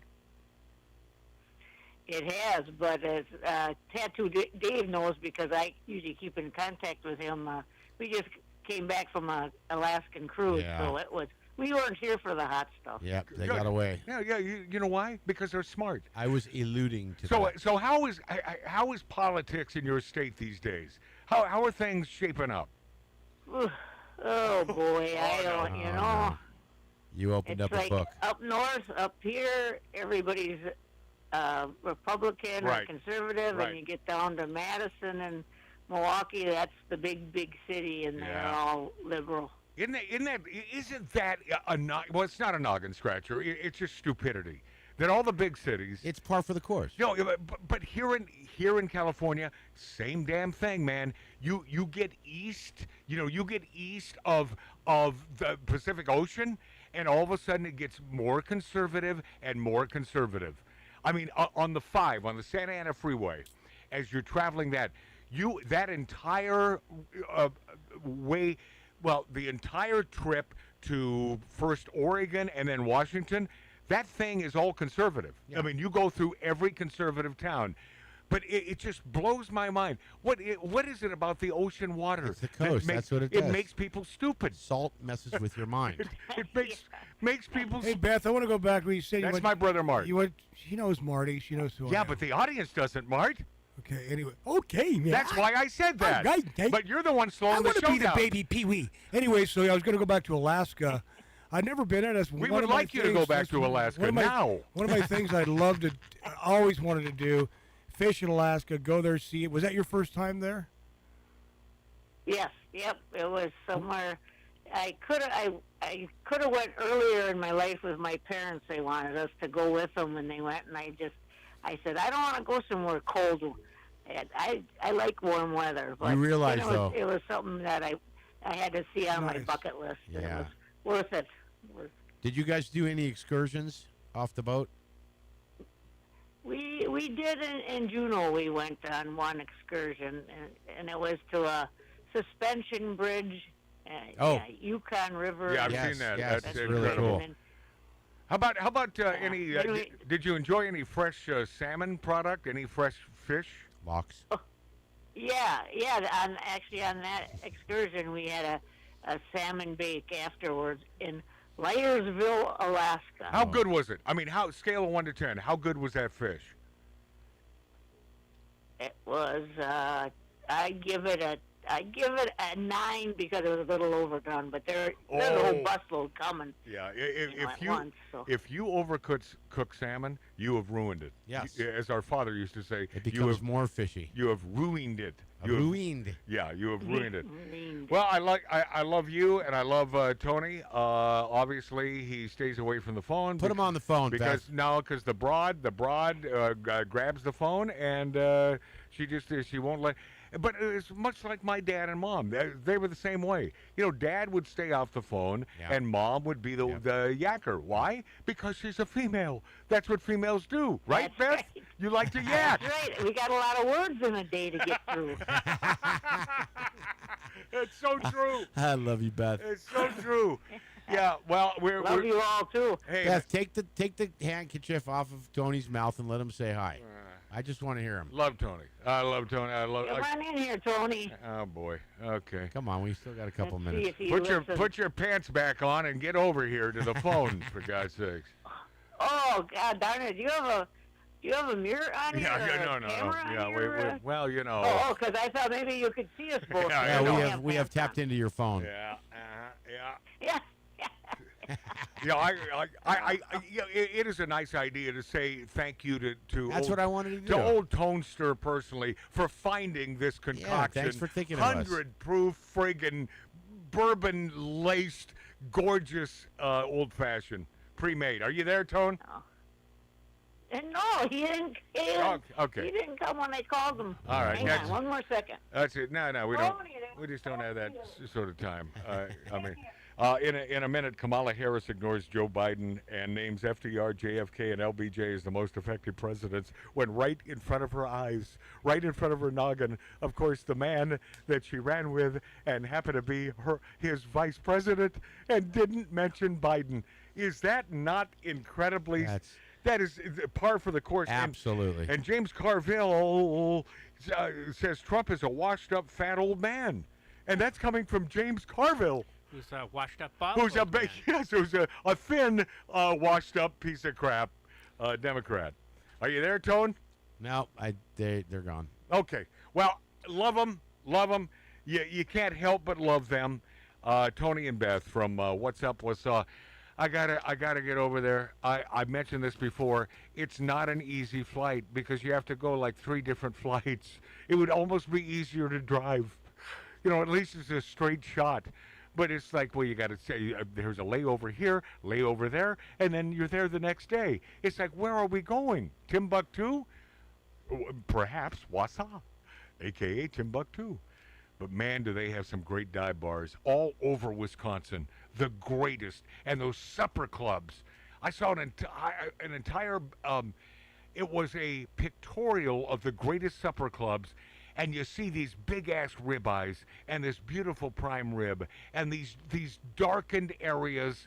Please stop talking about food. I know, with beautiful, old-fashioned stools where you belly up to the bar and you order up a proper martini or an old-fashioned or a Manhattan. That's living. That's loving life. God bless. God bless you too. They're gone? They're still gone? They're gone. They're still gone. Okay. When we return, I'll get to Kamala Harris ignoring Joe Biden. I will get to James, who looks like a friggin' rattlesnake, Carville. And leftist Smithsonian exhibit frames embattled Anthony Fauci in heroic terms. Next at Outlaw Radio.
Can't hide love, well I bet you I can't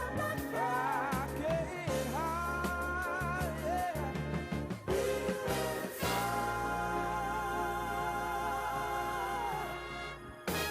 You can't pretend there's nothing there. Girl, I look in your eyes, see you care. So why not stop trying to run and hide? You won't find out if you never try. You want my love? I bet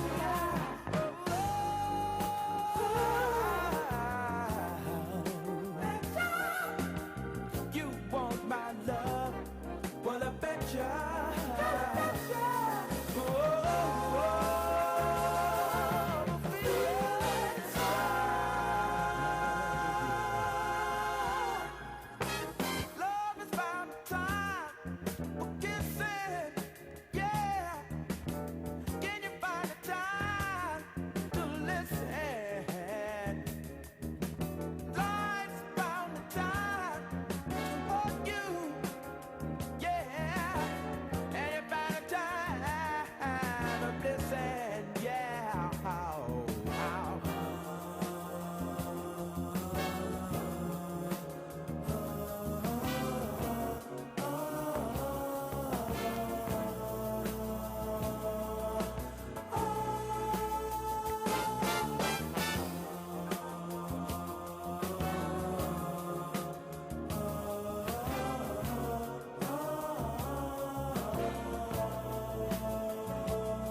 but you try to hide.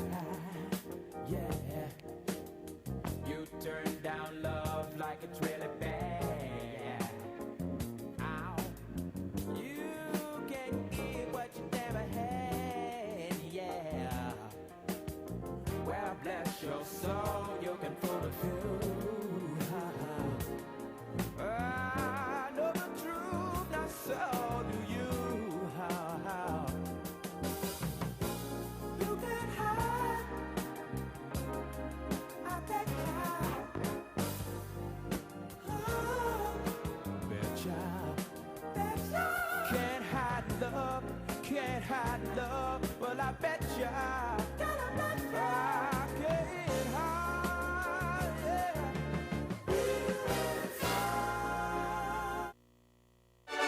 We stand for fun. We stand for great cigars. We stand for the perfect martini. And we stand for the American flag.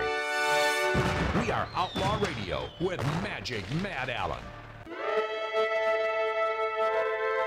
I listened to, watched and listened to some of this.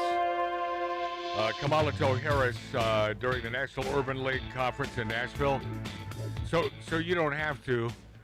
And I thought about recording some of it, and then I thought, oh my God, so I really got to play the entire thing, or none of it at all.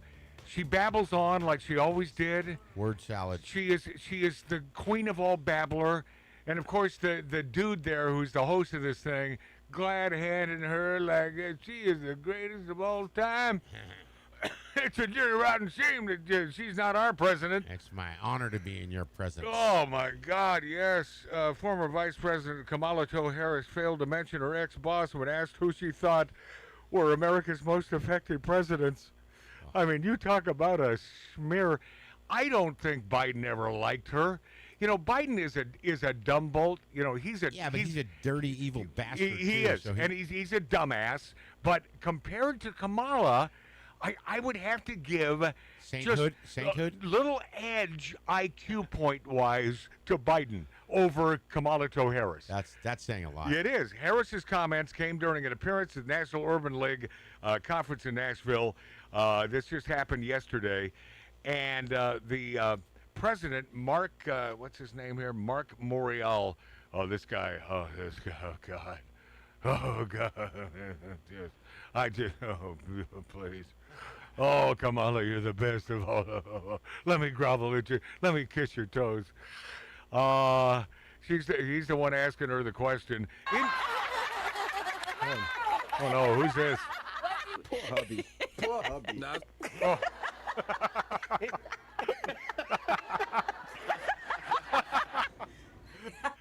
This makes me laugh. I mean, it's so ridiculous. This is the gal who could have been president. And by the way, is probably still the front runner. Oh yeah.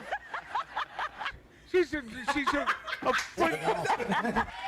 friggin' idiot loon. She's a loon.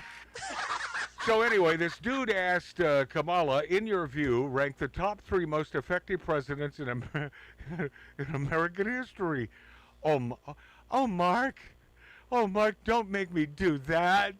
Harris replied before talking about Franklin Delano Roosevelt, John F. Kennedy, and Lyndon B. Johnson.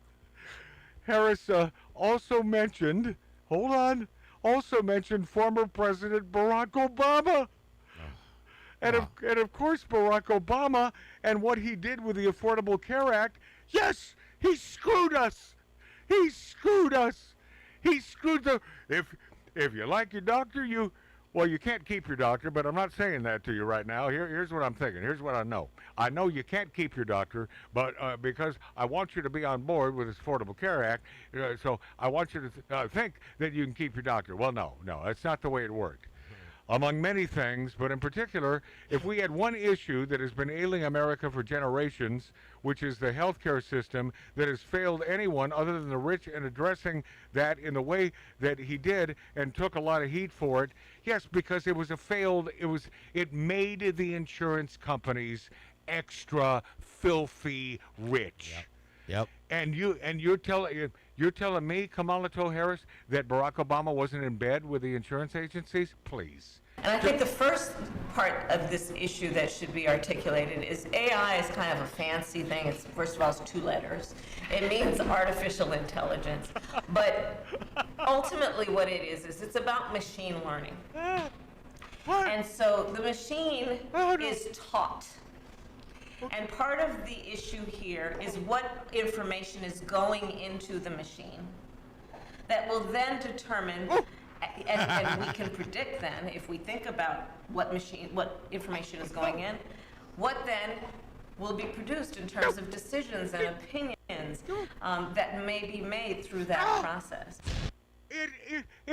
It heights. I turn into Jerry Lewis. It heights. It heights. Oh, it heights. Oh, it heights.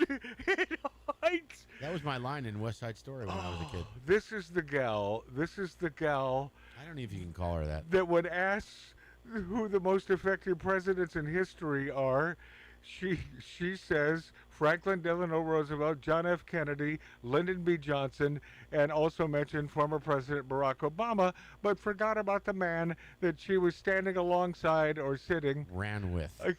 And standing along for 4 sticking years.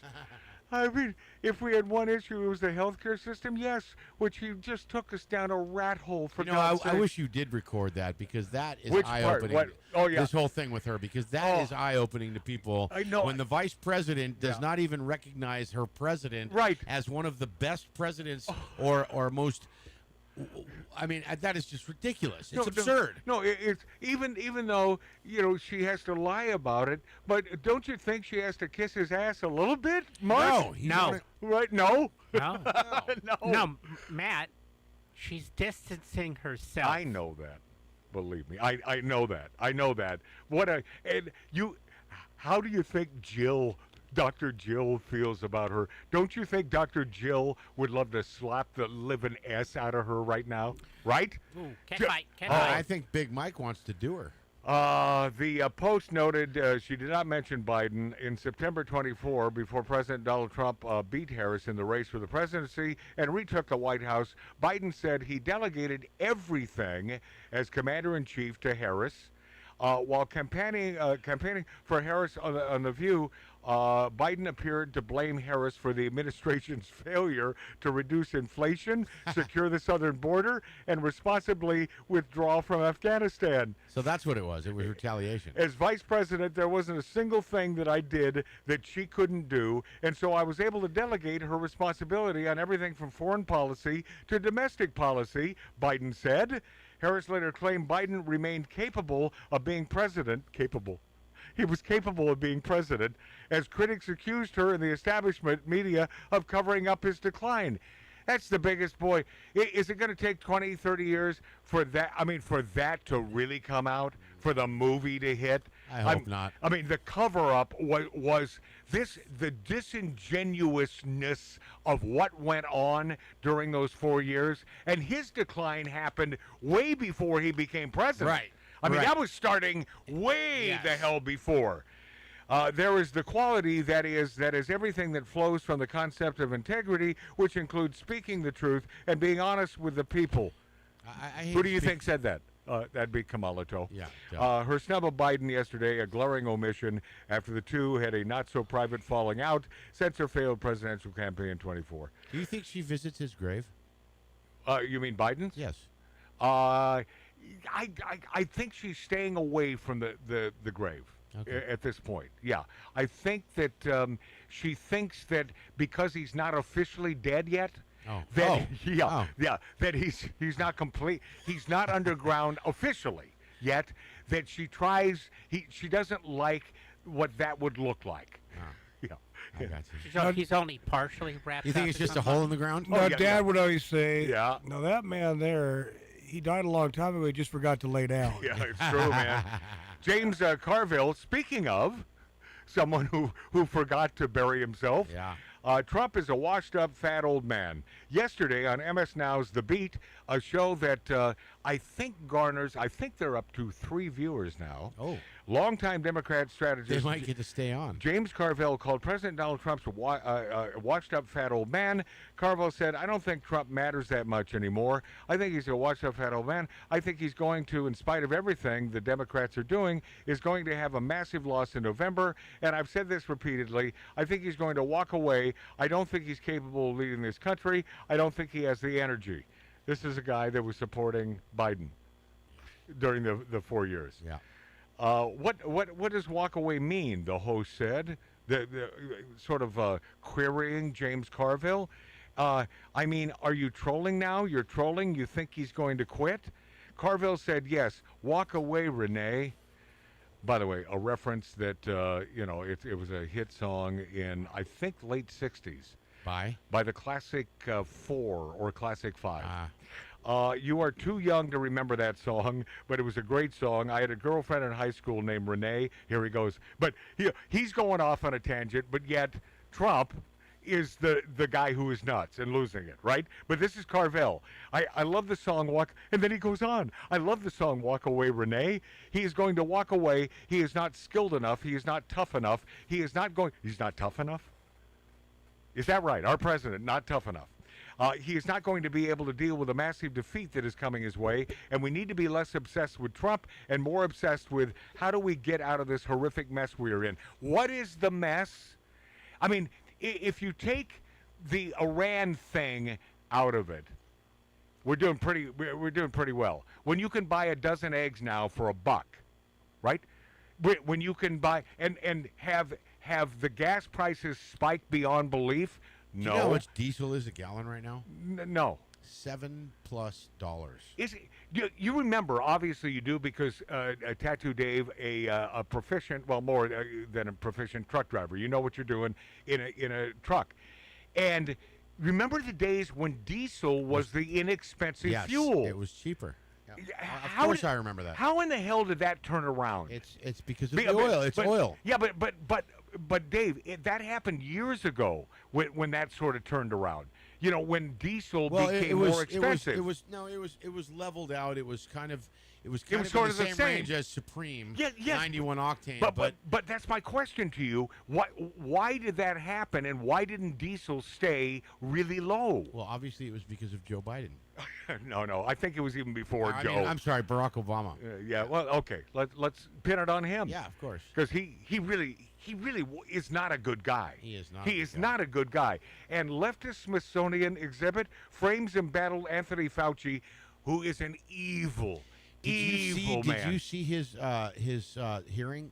Oh, did I? Oh, okay. Every second of this. Plead the fifth on everything. This has nothing to do with the Constitution. Yeah, but you know why? You know why he's doing this? Because he has no other choice. At the advice of counsel. If he lies about anything now, then that opens him up to new charges and erases and we're not even certain that was real.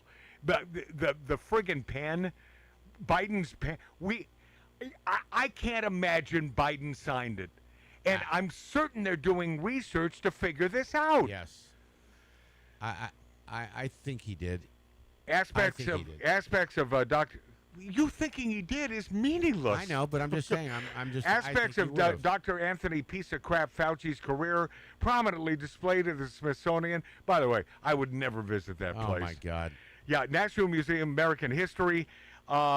This guy, former leader, National Institute of Allergy and Infectious Disease, featured in the museum's Entertainment Nation exhibit, highlighting how the mask-wearing doctor threw the first pitch for Major League Baseball in 2020 while there were no fans in the stands. Yeah, with fake cardboard stands. Yes, an image showed the placard with a photo of Fauci wearing a baseball cap, mask, and jersey. The museum's placard described Fauci in heroic terms amidst a cacophony of misinformation and denial. Advice from Dr. Anthony Fauci, the nation's leading epidemiologist, urged leagues to make decisions about resuming play based on scientific evidence and public health judgment. When baseball became the first league to retake the field, Fauci threw the ceremonial opening pitch wearing a face mask in a stadium empty of fans.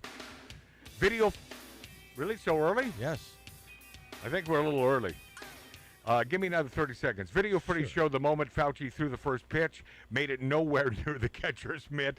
By the way, on top of everything else, Dave, the guy's a puss. He's a puss. He's an effing puss.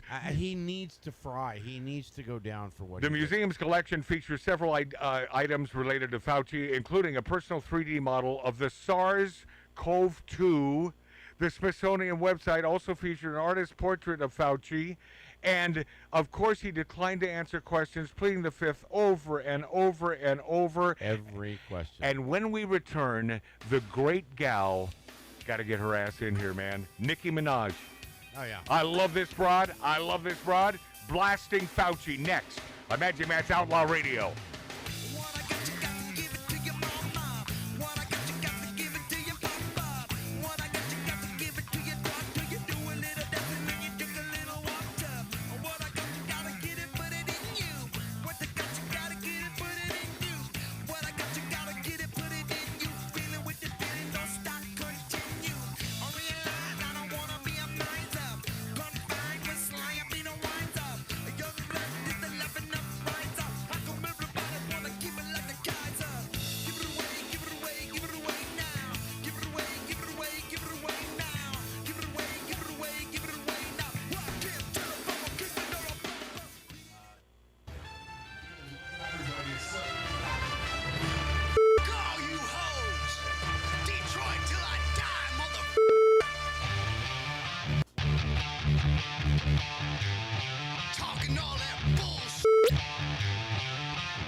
This is Outlaw Radio.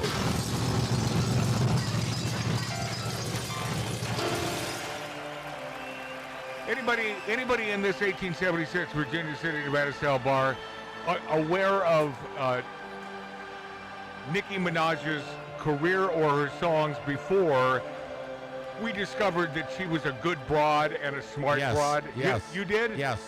Did you like her stuff? I just Dave? thought she was very hot, and she did a couple of little acting jobs. Yeah. And she's good. Did you like her songs? I'm not into that genre, but she can sing. Well, I'll tell you what, man. Just the rap. The more you hear from Nicki Minaj, the more you love her. I mean, if you're a lover of United States of America, and this gal is one of them, one of us, who loves the United States. blasting this evil man called Dr. Effin Fauci. I put an extra F in there, by the way. One day he'll understand the pain he inflicted when he's on a feeding tube.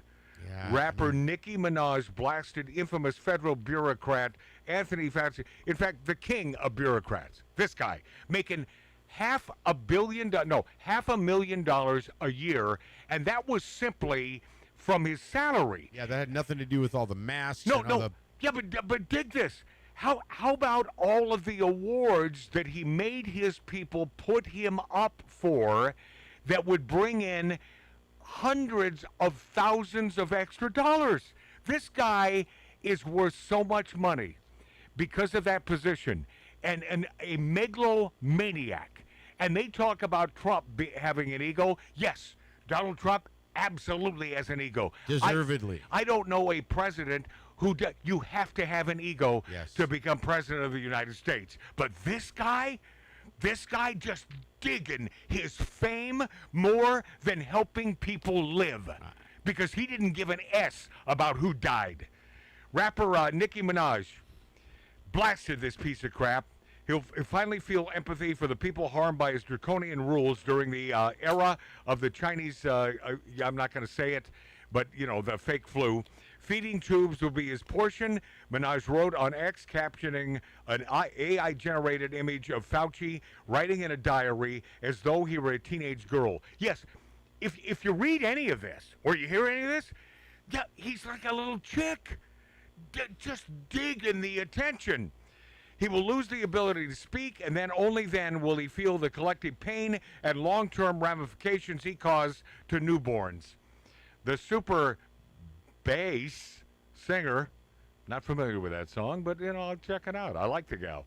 Also credited Fauci with inflicting pain on young children who are still trying to become acclimated into society and schools, traumatized pregnant women who couldn't even have a family in the delivery room and visits, and the elderly who died alone. I mean, let that sink in. That you weren't allowed with your dying parent or your dying grandmother or grandfather, you weren't allowed in the room because of these draconian friggin' laws that Fauci put down. Son of a bitch, man. And the lawsuits against this guy after the diary, they will be numerous and hopefully bankrupt that piece of crap. Yeah. Minaj also cited young people still struggling with mental health, suicide, as well as people turned away from hospitals at their most vulnerable moments. The trust that has now gone from innocent people toward the governments forever. Billions of stolen money from hardworking taxpayers via con artists. She continued, I've been struggling to find the humor in any of this. God bless everyone who made it to the other side. You're stronger than you thought. God is in control. Nicki Minaj. Love you. Absolutely love this gal. Who doesn't care. I mean, Dave, Mark C.G. Boyer doesn't give an S about the ramifications on her career. No. There are none for her. But by speaking out. What do you mean are none? What's happening to her? What you do is you ruin half of you ruin, as my father would say, you ruin half of your audience who now dislikes you.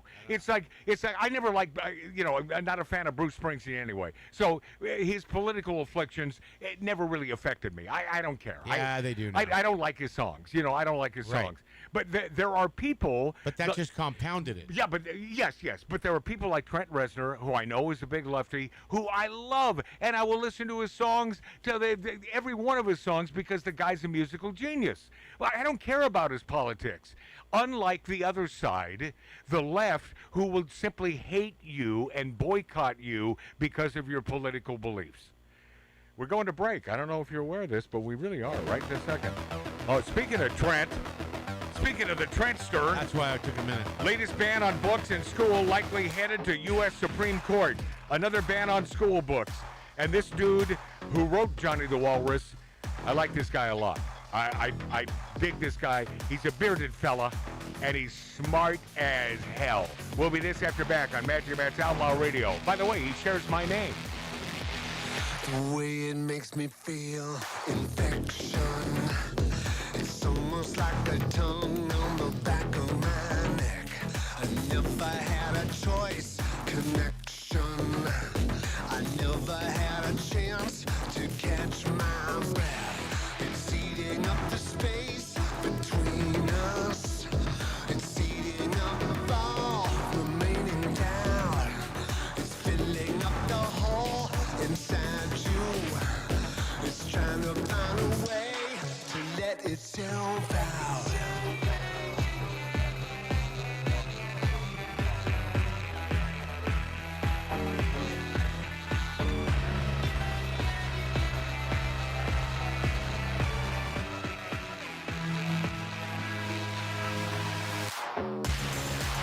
Give me something to believe in. All these hands have got a hold on me. Give me something to believe in.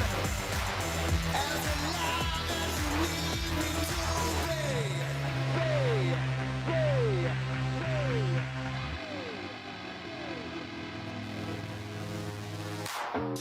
Always gonna go this way, there's no turning back. Never any other way, there's no turning back. Everything for a reason, everything for a reason, everything for a reason, everything for a reason.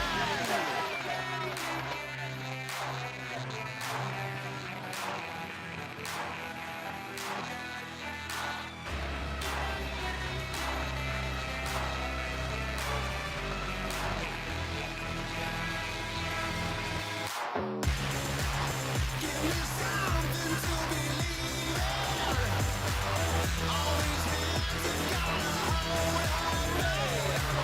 Give me something to believe in. As alive as you need me to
the way it makes me feel, infection. It's almost like a tongue on the back of my neck. I never had a choice, connection. I never had a chance to catch my breath. It's eating up the space between us. It's eating up all remaining doubt. It's filling up the hole inside you. It's trying to find a way to let itself out.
doohickey, the doohickey that rolls. Hi, this is Meatloaf. Okay, kids, you know what time it is? You know what time it is? It's Outlaw Radio time! The most imitated radio station in the nation. I'm through with standing in line for some fun to begin, but I found a good thing leaving me with a grin. It's time for Outlaw Radio to begin. Tell me what you want. You have the great Billy Gibbons here? Yeah. It's very cool. He just passed out. Oh, yeah. Hey, that didn't sound too bad. Huh? At the Lightning Buff Lounge. Oh, man. We're here with Matt. Oh, yeah. At the Lightning Lounge. Oh, little Outlaw Radio. We're here with Matt. Yeah. And he's not fat. We got all these guys and girls in the house. Let me tell you, that's where it's at. And that's, ladies and gentlemen, Matt Allen. Pass me a gallon. All right. Welcome back, my friends, my friendlies. Welcome back to Magic Match Outlaw Radio. Smoking, drinking, and a rubbing on it. At an 1876 Virginia City, Nevada-style bar here in the hills of the San Fernando Valley in Southern California, in the formerly great state of California. Boy, this Jeanine Pirro in hot water with Trump. Trump is really pissed at her. She dropped the reflecting pool charges against the perp, and he is pissed. And when I first heard about this, it's like, did they really catch this guy? And in the act, did he really do what they said he did? Because he denied it, although he was around the reflecting pool. And this was a notable guy, like an athlete. I forget who the hell. I don't know I don't remember the backstory. But those of you watching and or listening, you remember who this dude was. And so Jeanine Pirro, she had to drop charges. So I just wonder what's going on, because Jeanine Pirro is totally Trump all the time. So if she's dropping the charges, there's got to be a reason, right? I mean, there's got to be a reason. Well, obviously somebody in her team told her she was going to lose. No. Jeanine Pirro is the attorney. She is the one. That's what I'm saying. Somebody on her team, research, whatever, said you're going to lose. But if you're going to lose, then that means the guy is probably not guilty. Yeah, or they could prove reasonable doubt. But anyway, I just, when this whole thing came down, I thought, I don't know, Donald, I love 99% of what he does, but it's like some of these things that he pays, in my opinion, too much attention to. That's all. Let them do their thing. If you don't mind me saying, Mr. President, shut up about the reflecting pool. You did a good thing. You rebuilt it. It looks great.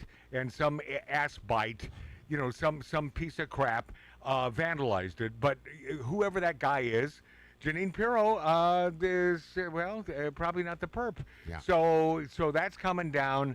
And, I mean, for her to do that, she is totally on Trump's side. So you have to give her credence. And now Trump's saying, well, she's out of her mind. Okay, just wait for the facts, my friend. Yeah. Wait for the facts. And I'm when I say my friend, I met him a couple times, but not while he was president. But always liked Donald Trump. But, man, wait a little bit. Have some faith in the folks that you put in those positions. Latest ban on books in school, likely headed to U.S. Supreme Court. Public school social worker who met with youngsters in his office had books on display with anti-transgender themes, including Johnny the Walrus, which compares being a transgender to a child pretending to be a walrus.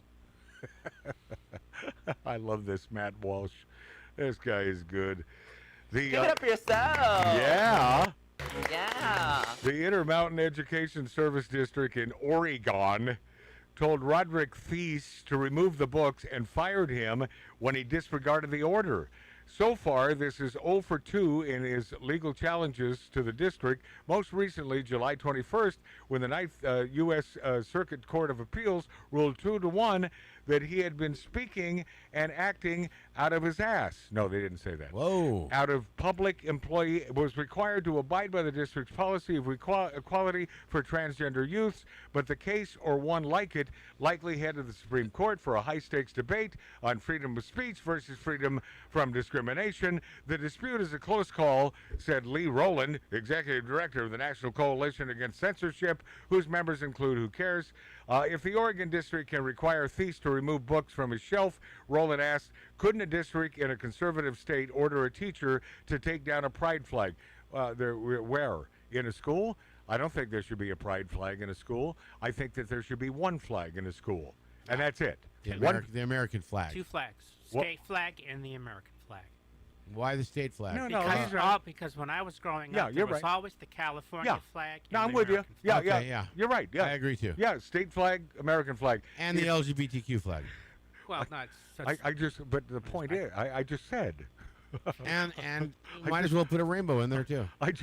No, but the point is that in that flag is a rainbow. And why don't we put the Palestinian flag too? But see, the entire point here is that just two, and I agree on 2 flags, but now you're adding so many other flags. So is it Kevin Federline? He's the senator? Yes.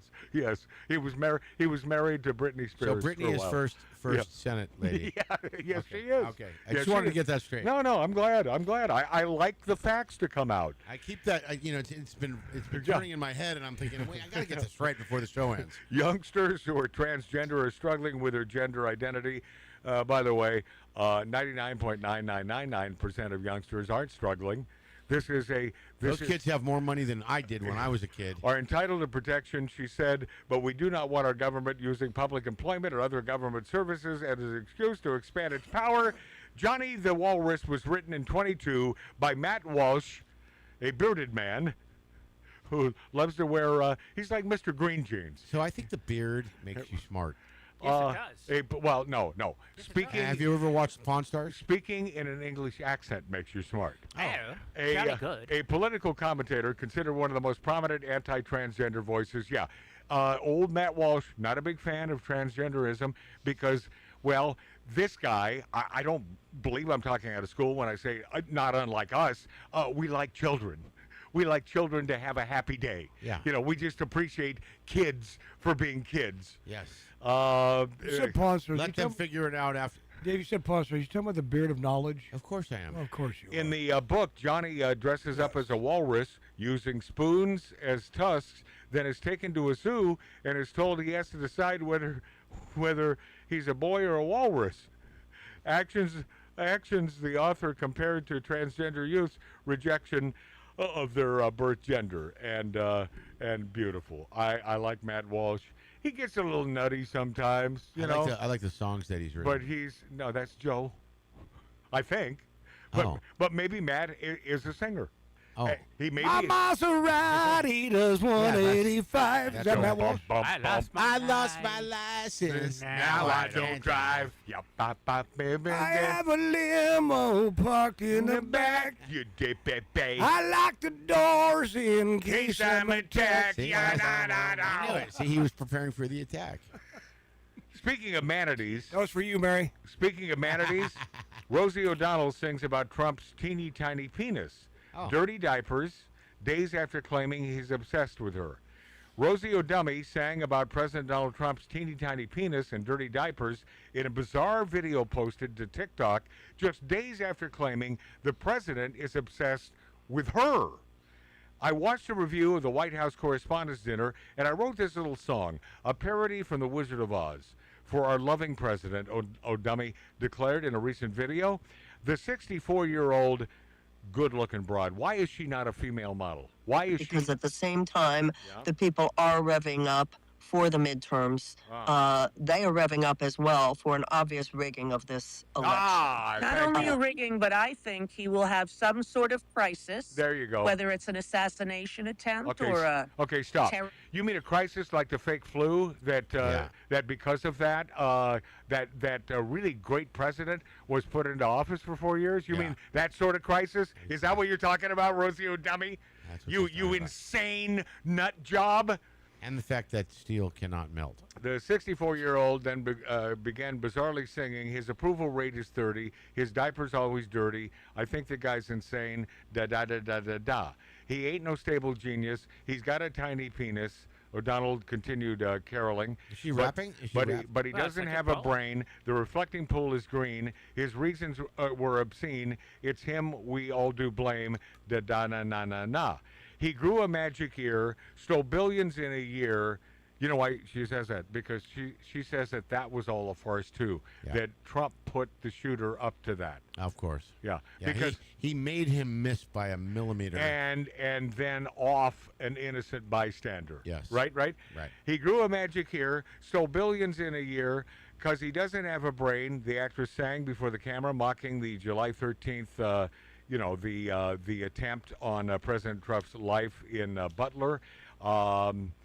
Where tragically, she should get with Eminem. A real dude, a fire chief, Corey,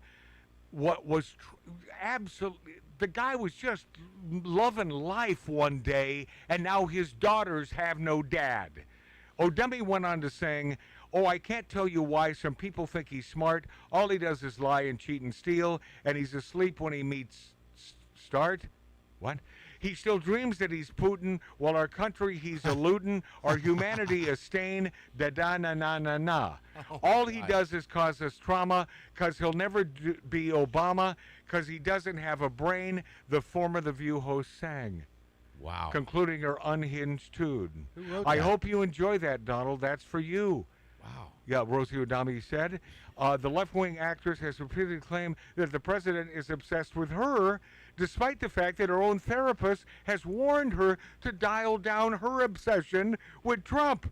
O'Donnell, who fled the United States for Ireland earlier last year, when they kicked her out, right? She's been disseminating a constant barrage. She wasn't kicked out. Yeah, she ate everything. She ate everything. They kicked her out. Yeah, because she ate too much? Yes. No more potatoes? No. No. So, you mean she was kicked out of Ireland? Yes. Oh, okay. Yes. Yeah, she's been disseminating a constant barrage of TikTok posts ranting about Trump, spreading fear-mongering rhetoric, including the bizarre claim that the president will use I can't say it, but another attempt on his life, or terrorist bombing to cancel this year's midterm elections. A nation. I hope it doesn't happen, but if it does happen, it has nothing to do with Donald Trump. No. Passenger targets a Trump supporter, and the airline orders her off. The dispute begins with a passenger objects to the political clothing worn. By the way, for some reason you think that because I am a troublemaker, I become less so, in these years over the last 10 years. But you'd think that I would wear a Trump hat on a plane, because I really don't give an ass. Except I just don't need it, right? I mean, do you understand that, Dave? I just don't need the fracas, and I'd rather not have some tumult. Especially, that's because you're non-confrontational. No, well, that's not. See, wow, did you hear it? So that is the loudest that Mark C.G. Boyer has ever been. Yeah, but the reason he's doing that is because he's seen me in bars when I've had a few. I know. And I was saying that facetiously. By the way, like in Unforgiven, like Clint Eastwood, that's not me anymore. This executive order is for allowing people who are complaining about your tariffs to be permanently labeled as whiny, retarded, sad little bitches. Hold it. This is a good one. Is everybody listening? Oh, yeah.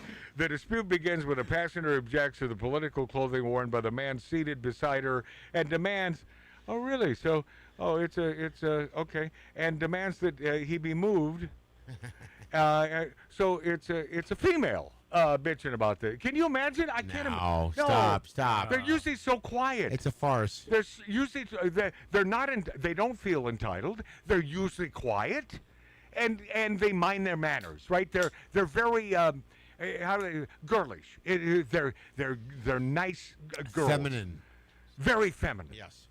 After the crew determines that her behavior could continue disrupting the flight, she's told to collect her belongings and leave, but keeps trying to negotiate for everyone else on board. The lesson is simple: personal politics do not outrank crew instructions or another traveler's right to reach their destination. Yes, Nicely done for doing the right thing. Get her ass off the plane. Goodbye. Shut up. Yeah. Just shut up. And ban her from other planes. And queer fans of Disney star Pedro Pascal revolt over topless yacht photos with rumored boyfriend. Queer fans of Disney star. So do we know who this guy is? Pedro Pascal? Looking him up. Were in a fury a couple days ago over news that the actor was photographed vacationing shirtless on a yacht in Spanish Malarkey. Oh, yeah, I know who he is. Alongside male model Christian Hogue. Pascal has been living it up in the islands in the Mediterranean Sea this week, having been seen cavorting with such celebs as Jason Bateman, Judge Apatow, Jessica Sklar, Jennifer Aniston, Courtney Cox, all the usual lefty suspects. You know, I mean, that's who they are.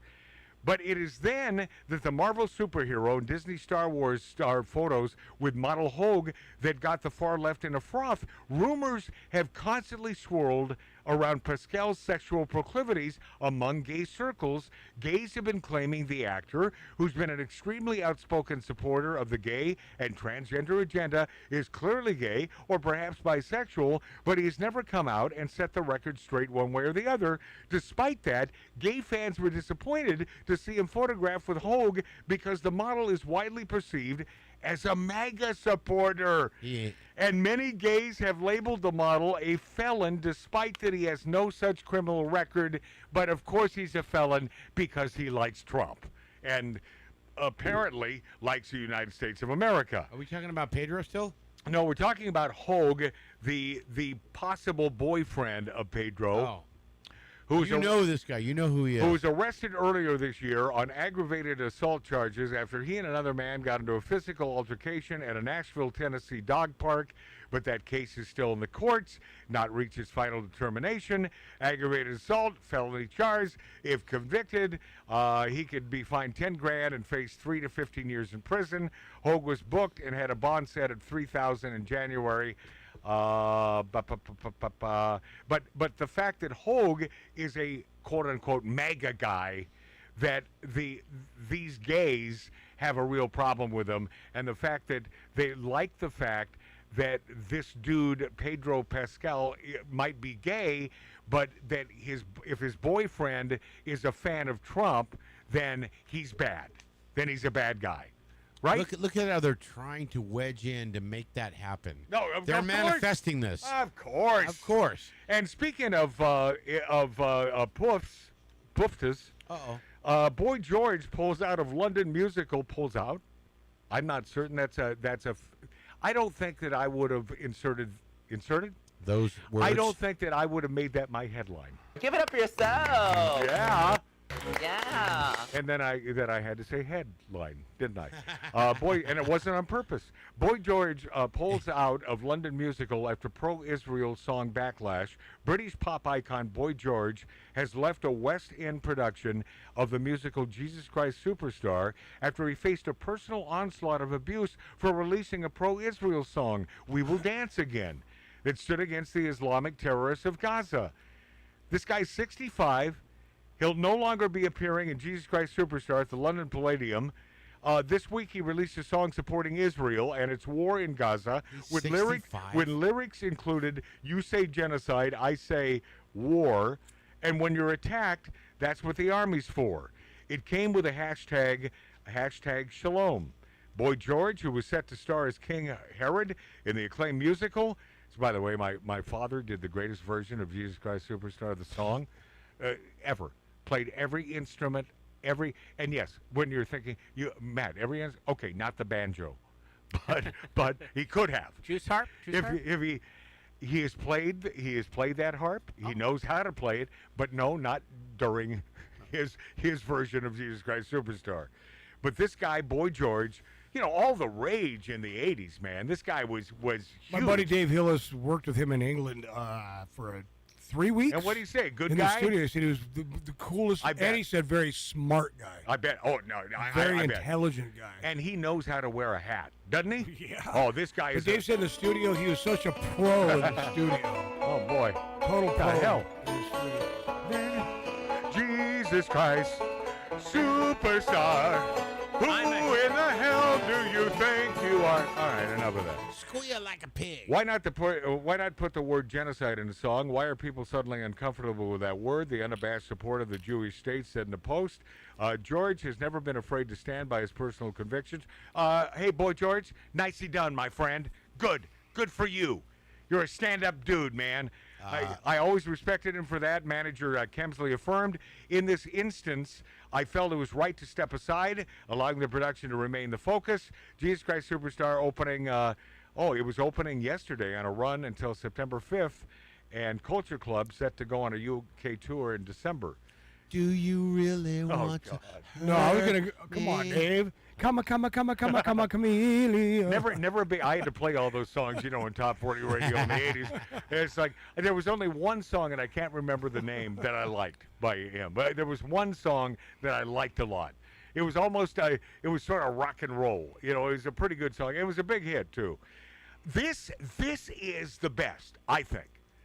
Knots Landing star, and she'll never be the star of Knots Landing to me. She'll be that ultra sexy, beautiful bedroom-eyed gal from Play Misty for Me. Oh.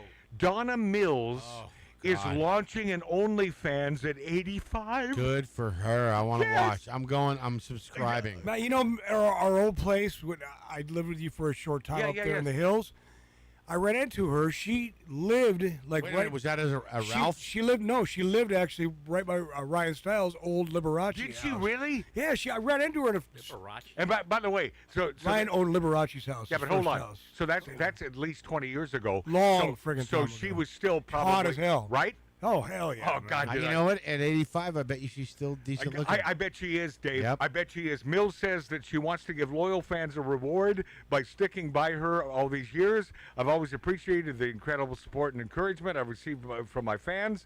Social media has been a wonderful way to stay connected, but I'm excited to join OnlyFans. She's obviously broke. Because it offers the opportunity for a more personal and direct connection. Of course. She added that she will be... Well...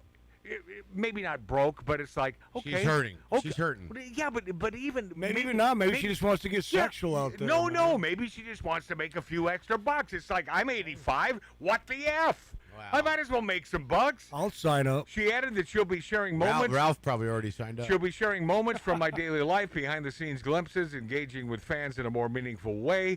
Oh, whoa. Yes, sir. Exactly. Whoa. Yep. Donna, baby. Smell this. First time ever I saw your face.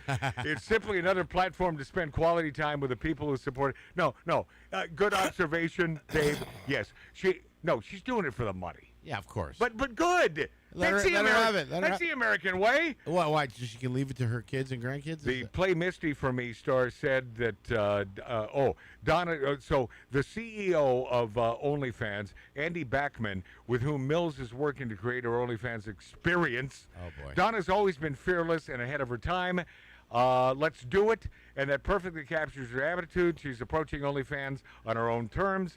And by the way, how many appearances did she do? From Gunsmoke to Marcus Welby to The Love Boat to God. even Nip Tuck, Oh, yeah. NCIS. But love the gal. Whatever she does is great. And weren't we talking about this like a month or two ago that someone mentioned that she is a lesbian? I never... What? Yeah, that's what I heard. That hurts. That doesn't hurt me. It doesn't hurt me. It's like, I get it. No, it fulfills my fantasy. No, I get it, man. Yep. It's like a beautiful gal like that. You want to make some money on OnlyFans? Release the hound. Release some of the videos. Yeah, I know. We're disgusting men. But we are 4 of them in an 1876 Virginia City, Nevada style bar. We are, and yes.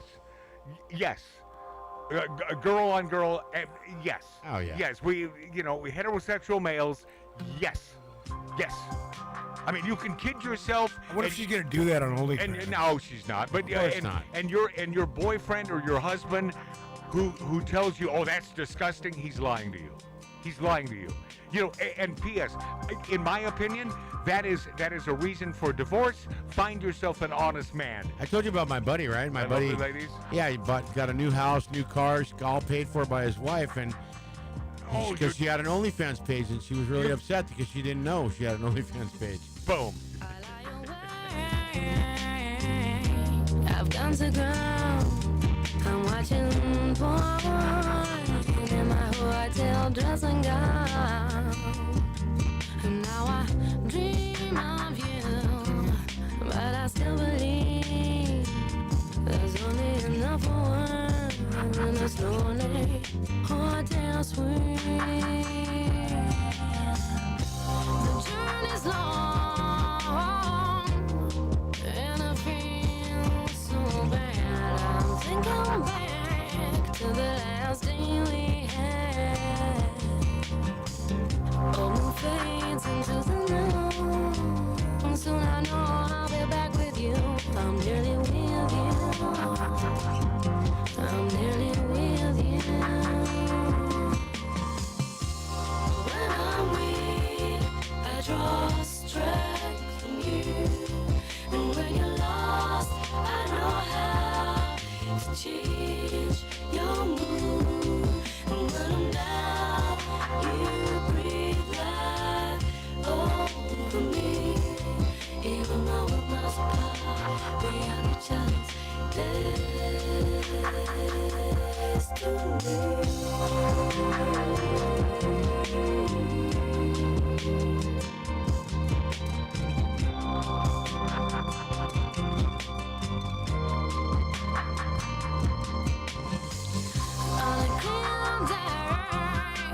I'll fly home to you. I'm bending time, getting back to you. Open fades into the night, and soon I know I'll be back with you. I'm nearly with you. I'm nearly with you. When I'm weak, I draw strength from you. And when you're lost, I know how to change your mood. And when I'm down, you breathe life over me. Even though we're miles apart, we are each other's destiny.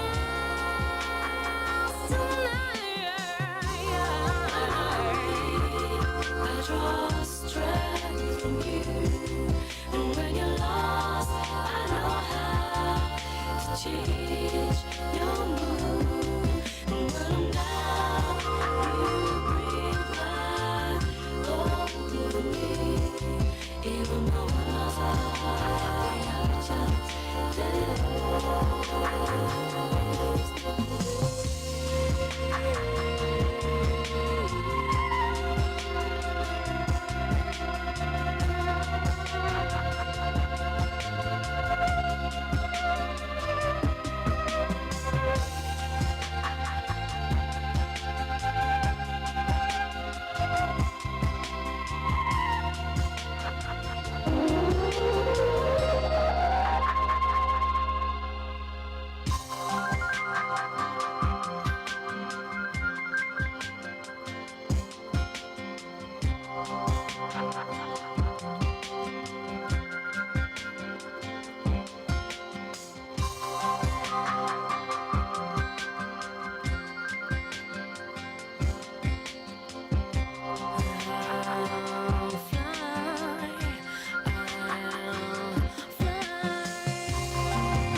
Arbitron and search-rated #1.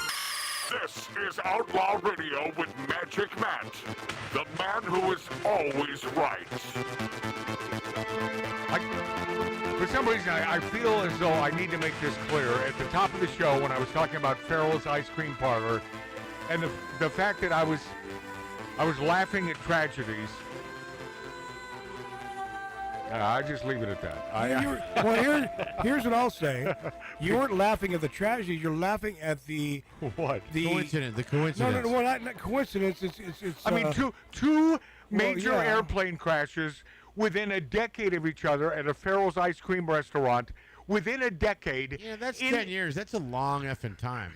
But whether it's 100 years, is it ironic? and there's another plane crash and kills people who are just trying to have a happy ice cream birthday, and trying to enjoy the guy with a gorilla mask and serving a big bin of frozen concoctions. I wonder if those four guys were doing their harmonies when that happened. Oh, can you imagine? It's like, I wonder if it was the Ayatollah that sent them. It's like such a happy day, and then boom, the one thing you would never if you had a list. Here's a million things that could happen to you today at Farrells. In fact, here are 2 million things.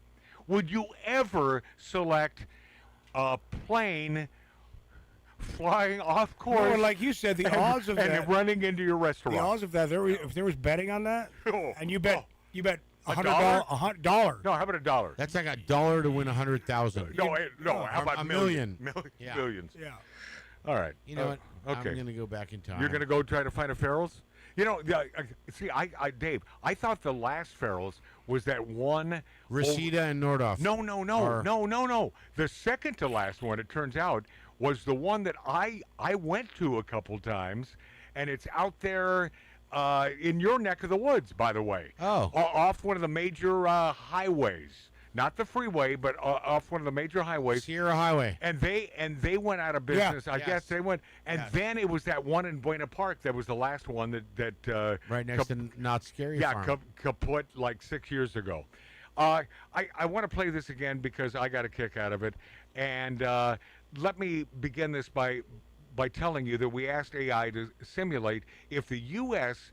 had a second civil war, what would it sound like? It was late 2026, and political conflict was coming to a head. The right was not giving any ground, and the left decided it was time to take action. We had to do something. The Republicans were using every trick in the book, mainly voting to take over our country. It was finally time for war. The left began to quickly make preparations to take the country by force. Rigged voting. It's not easy to start a war. Okay, it involves pause, a lot pause. of talking on the phone. No, that's not the joke. The joke is voting. Yes. Not rigged voting. The joke is voting. Mainly voting. That's the joke. I get it.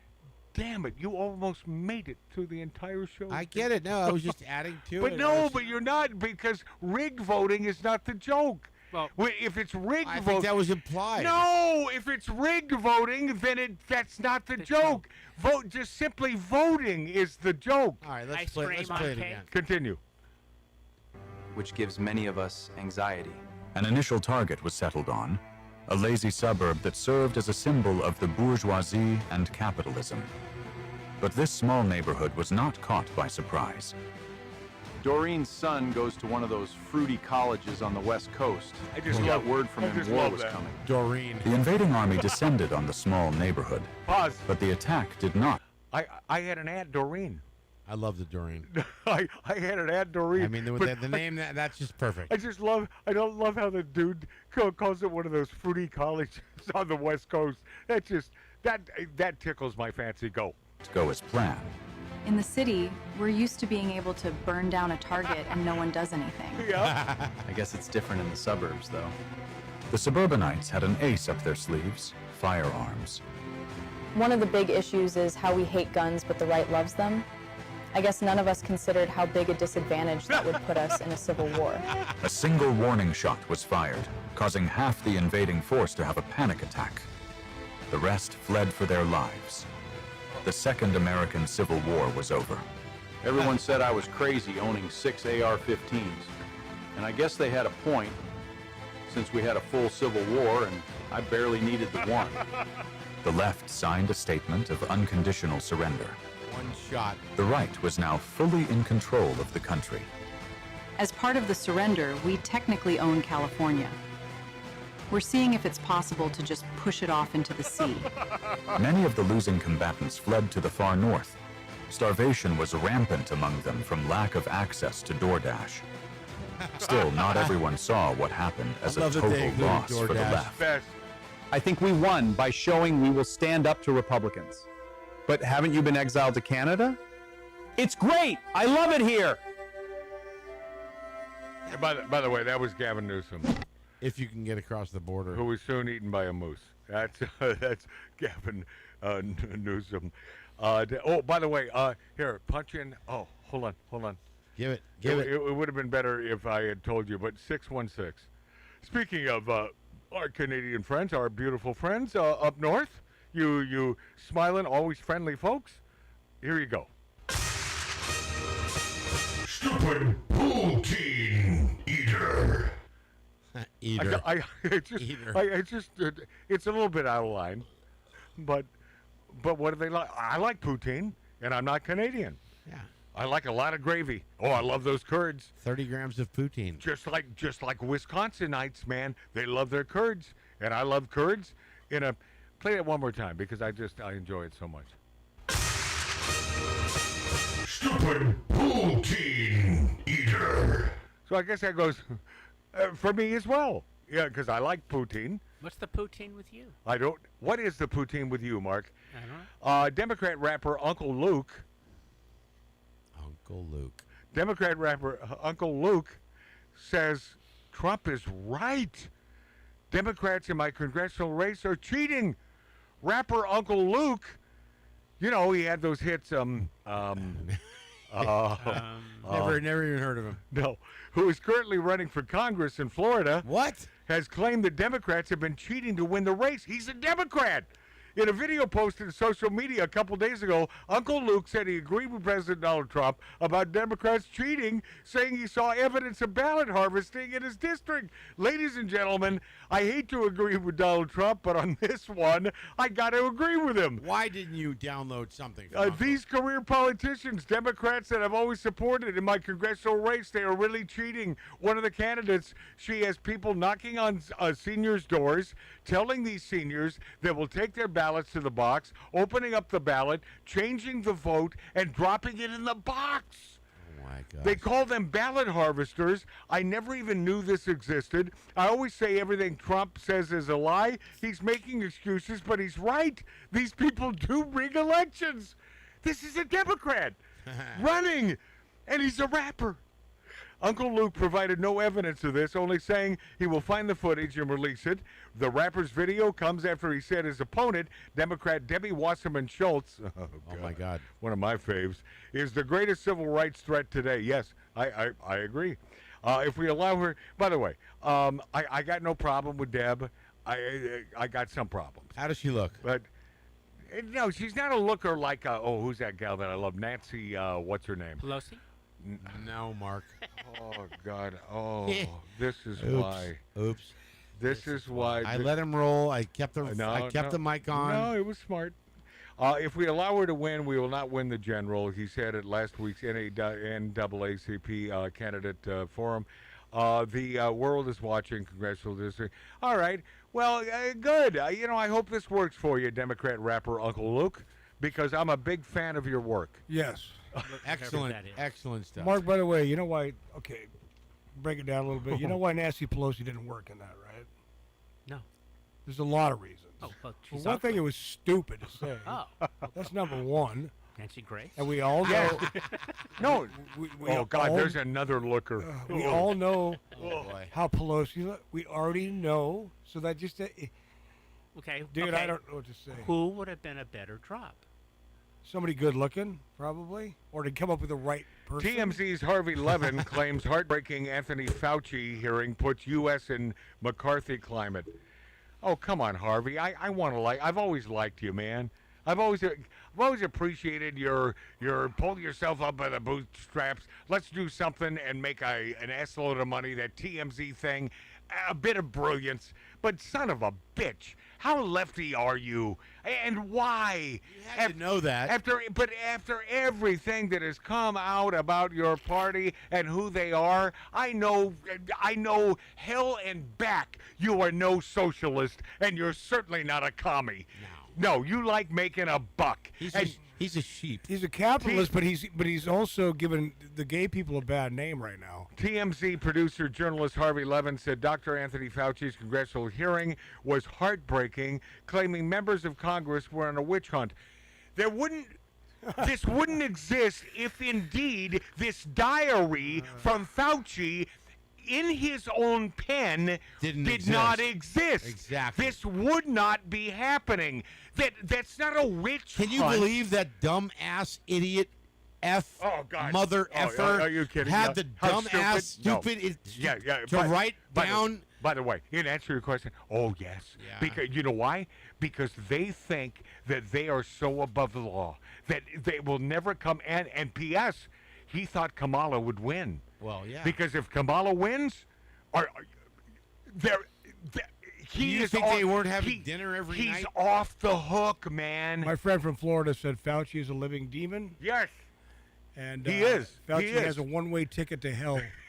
Yeah, well, your friend in Florida is 100% correct. Yes.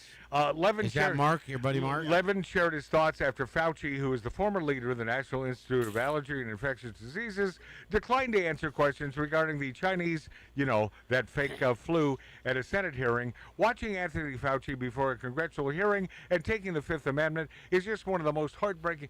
It's heartbreaking.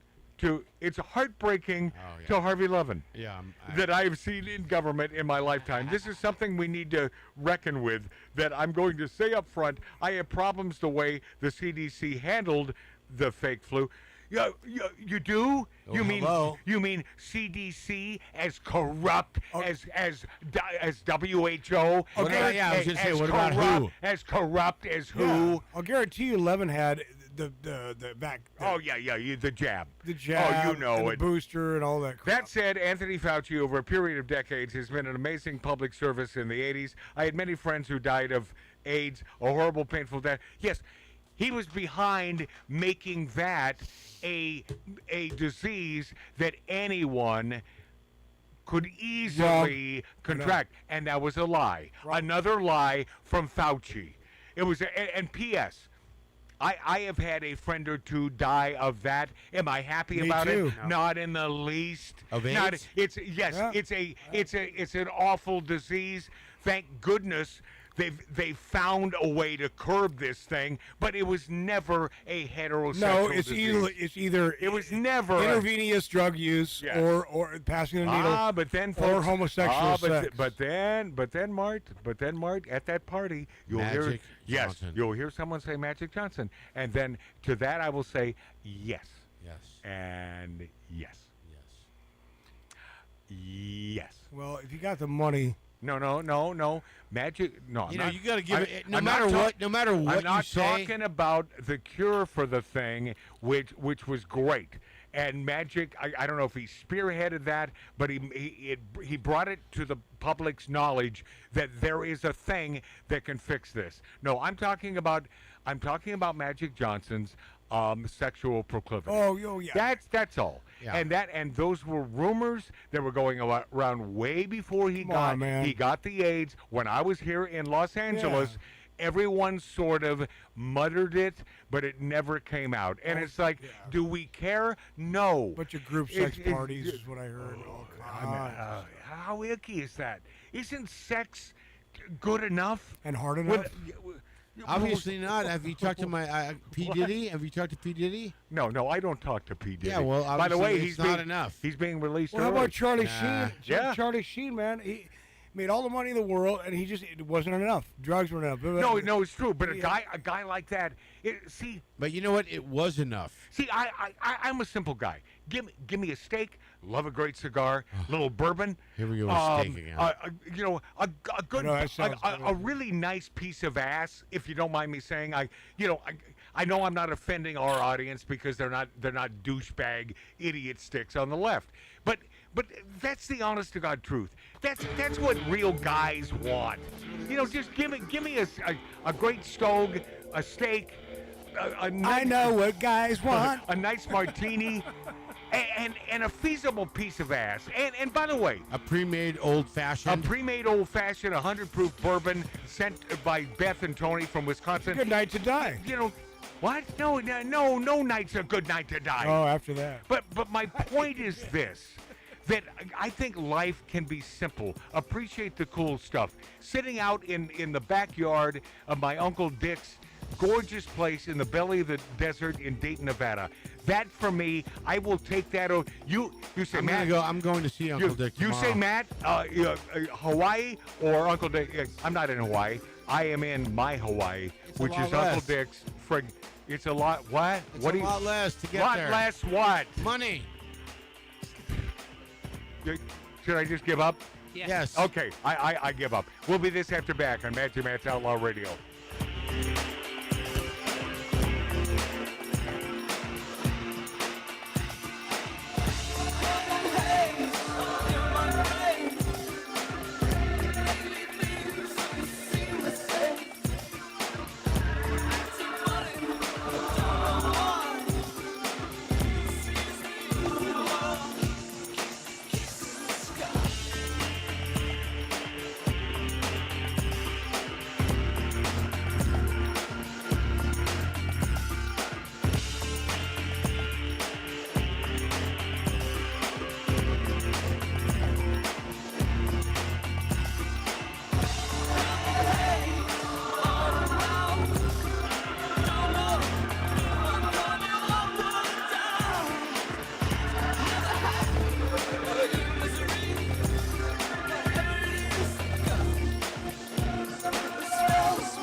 Now we return to Outlaw Radio's Demons of Decadence. James Woods. The man I met once. I think it was the same night that I took my brother over to the tropical bar there in Beverly Hills. Right? Was that the same night? Yes. It was Trader Vic's. Yep. Big cigarette smoker. He was outside. Oh yeah. And so James Woods. So James was outside. He said, "Hey man, you have a lighter?" I said, "Yeah, I got a lighter." I said, "James, man, I'm a big fan." We started talking. I said, "You know, my brother does a show. He's sitting at the bar in there. All right, bring me over. Introduce me to him, whatever." And then we walked in. Yeah. You said something about the show. I don't know, something. I don't know. Because he was cool. We had a good conversation. Well, he doesn't suffer the fools, and, you know, on occasion I'm a fool. James, unfortunately it happens. James Woods, who I adore, warns of Muslim invasion, electing Mondani most dangerous event in modern American history. I'm with him on this. The fact that he could have been elected and it truly became a reality blew my mind. Scary. It blew my mind that the Jews in New York could vote for this piece of crap after what happened on 9/11. Just incredibly stupid. Incredibly stupid. I'm starting to believe that a vast majority of Jews are self-loathing, that they don't like being Jewish. It's like, embrace your heritage, your religion, be who you are, love life. L'chaim. They were clearly deflecting. It's just, but it's, can you, in New York, the most concentrated number of Jews in America are in New York, and they elect this guy who hates them, hates them. Absurd. Actor James Woods called Democratic Socialist Zoran Mondani being elected mayor of New York the most dangerous event in modern history, and warned the United States is at a risk of a Muslim invasion. Yeah. Hello. Yes. We're always at that risk. But that's the whole point. Take over piece by piece. I think the election of Mondummy was the most dangerous thing. Woods told conservative commentator Benny Johnson, by the way, Benny Johnson, good guy, like him, during a appearance on the Benny Show podcast. Look, I think America is the greatest human endeavor in the history of humankind. I think it's in terrible trouble. And by the way, how good was how hated was that guy in Casino? Right? Oh. Didn't you just want to smack the living crap out of him? That tells you what a great actor James Woods is. He was. Do you think it's true that Sean Young did super glue his unit to his stomach or his chest or his stomach? I don't know. That was the rumor. She never denied it on her show. No, she's the one who started the rumor. Yeah. Oh yeah. That's the way. I think he denied it. Yeah. Yeah. No, of course he denied it. Yeah. No, did he deny it? No, he's the one who promulgated. No, he continued with it. No, he's the one who said She it. started it. And then Sean said that never happened. Right. Yeah, that's what happened. Yeah. So, Jay, I got to talk to Shawnee. It's been a couple years. Yeah, you do. Since I pissed her off. There's a few people you need to talk to. I know. You know, don't you think they're over themselves by now? Yeah, I mean, it's time. The city where the World Trade Center was and the people were slaughtered, destroyed. How could you allow? So he's just saying what I just said. How could you ever allow this Muslim invasion and cancer? You're right, James. And, well, what are you? Are you prejudiced? Well, yes, I'm sorry to say it, he added. Woods then told reporters watching the show if they decided to quote his last remark to clarify, that's what the actor means. I'm prejudiced against a religion that's really a political jihad that actually has in its revered text that you will kill every non-believer. It's in there. It is written. Yep. I'm a Catholic. I believe certain things. I don't think certain. By the way, love that you are a Christian. I think Catholicism sometimes may go a little far. I'm just saying. But that's kind of an explanation for a lot of what's happening in Iran. I'm just saying, as a Catholic, I believe certain things. I don't think certain other religions share my view, but they have a right to do it. This is America, and I'd say I have a right to do it anyway. God bless you. Love James Woods. Love Tattoo Dave, our Love producer. You back. My brother Marty. T. Mark C.G. Boyer. T. Oh, I was just waiting for you to start it again. Hey, do me a favor. Do not forget Billy Dilly. Just waiting for you to start the song again. Please. Not that hard.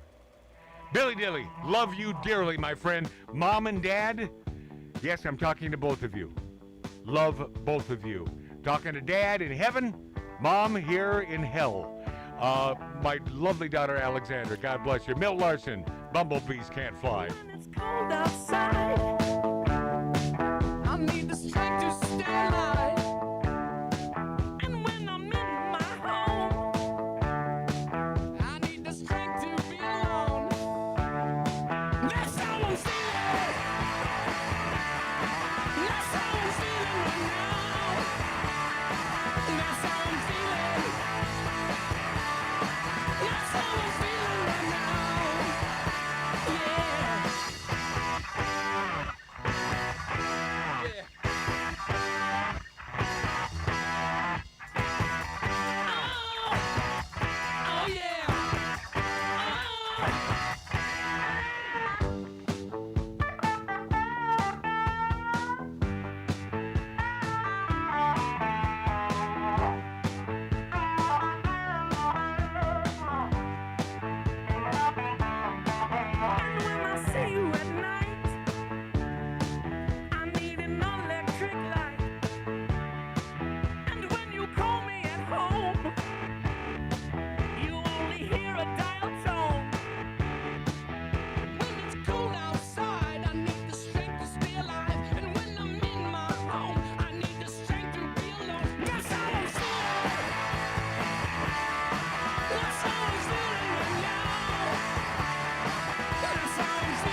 right.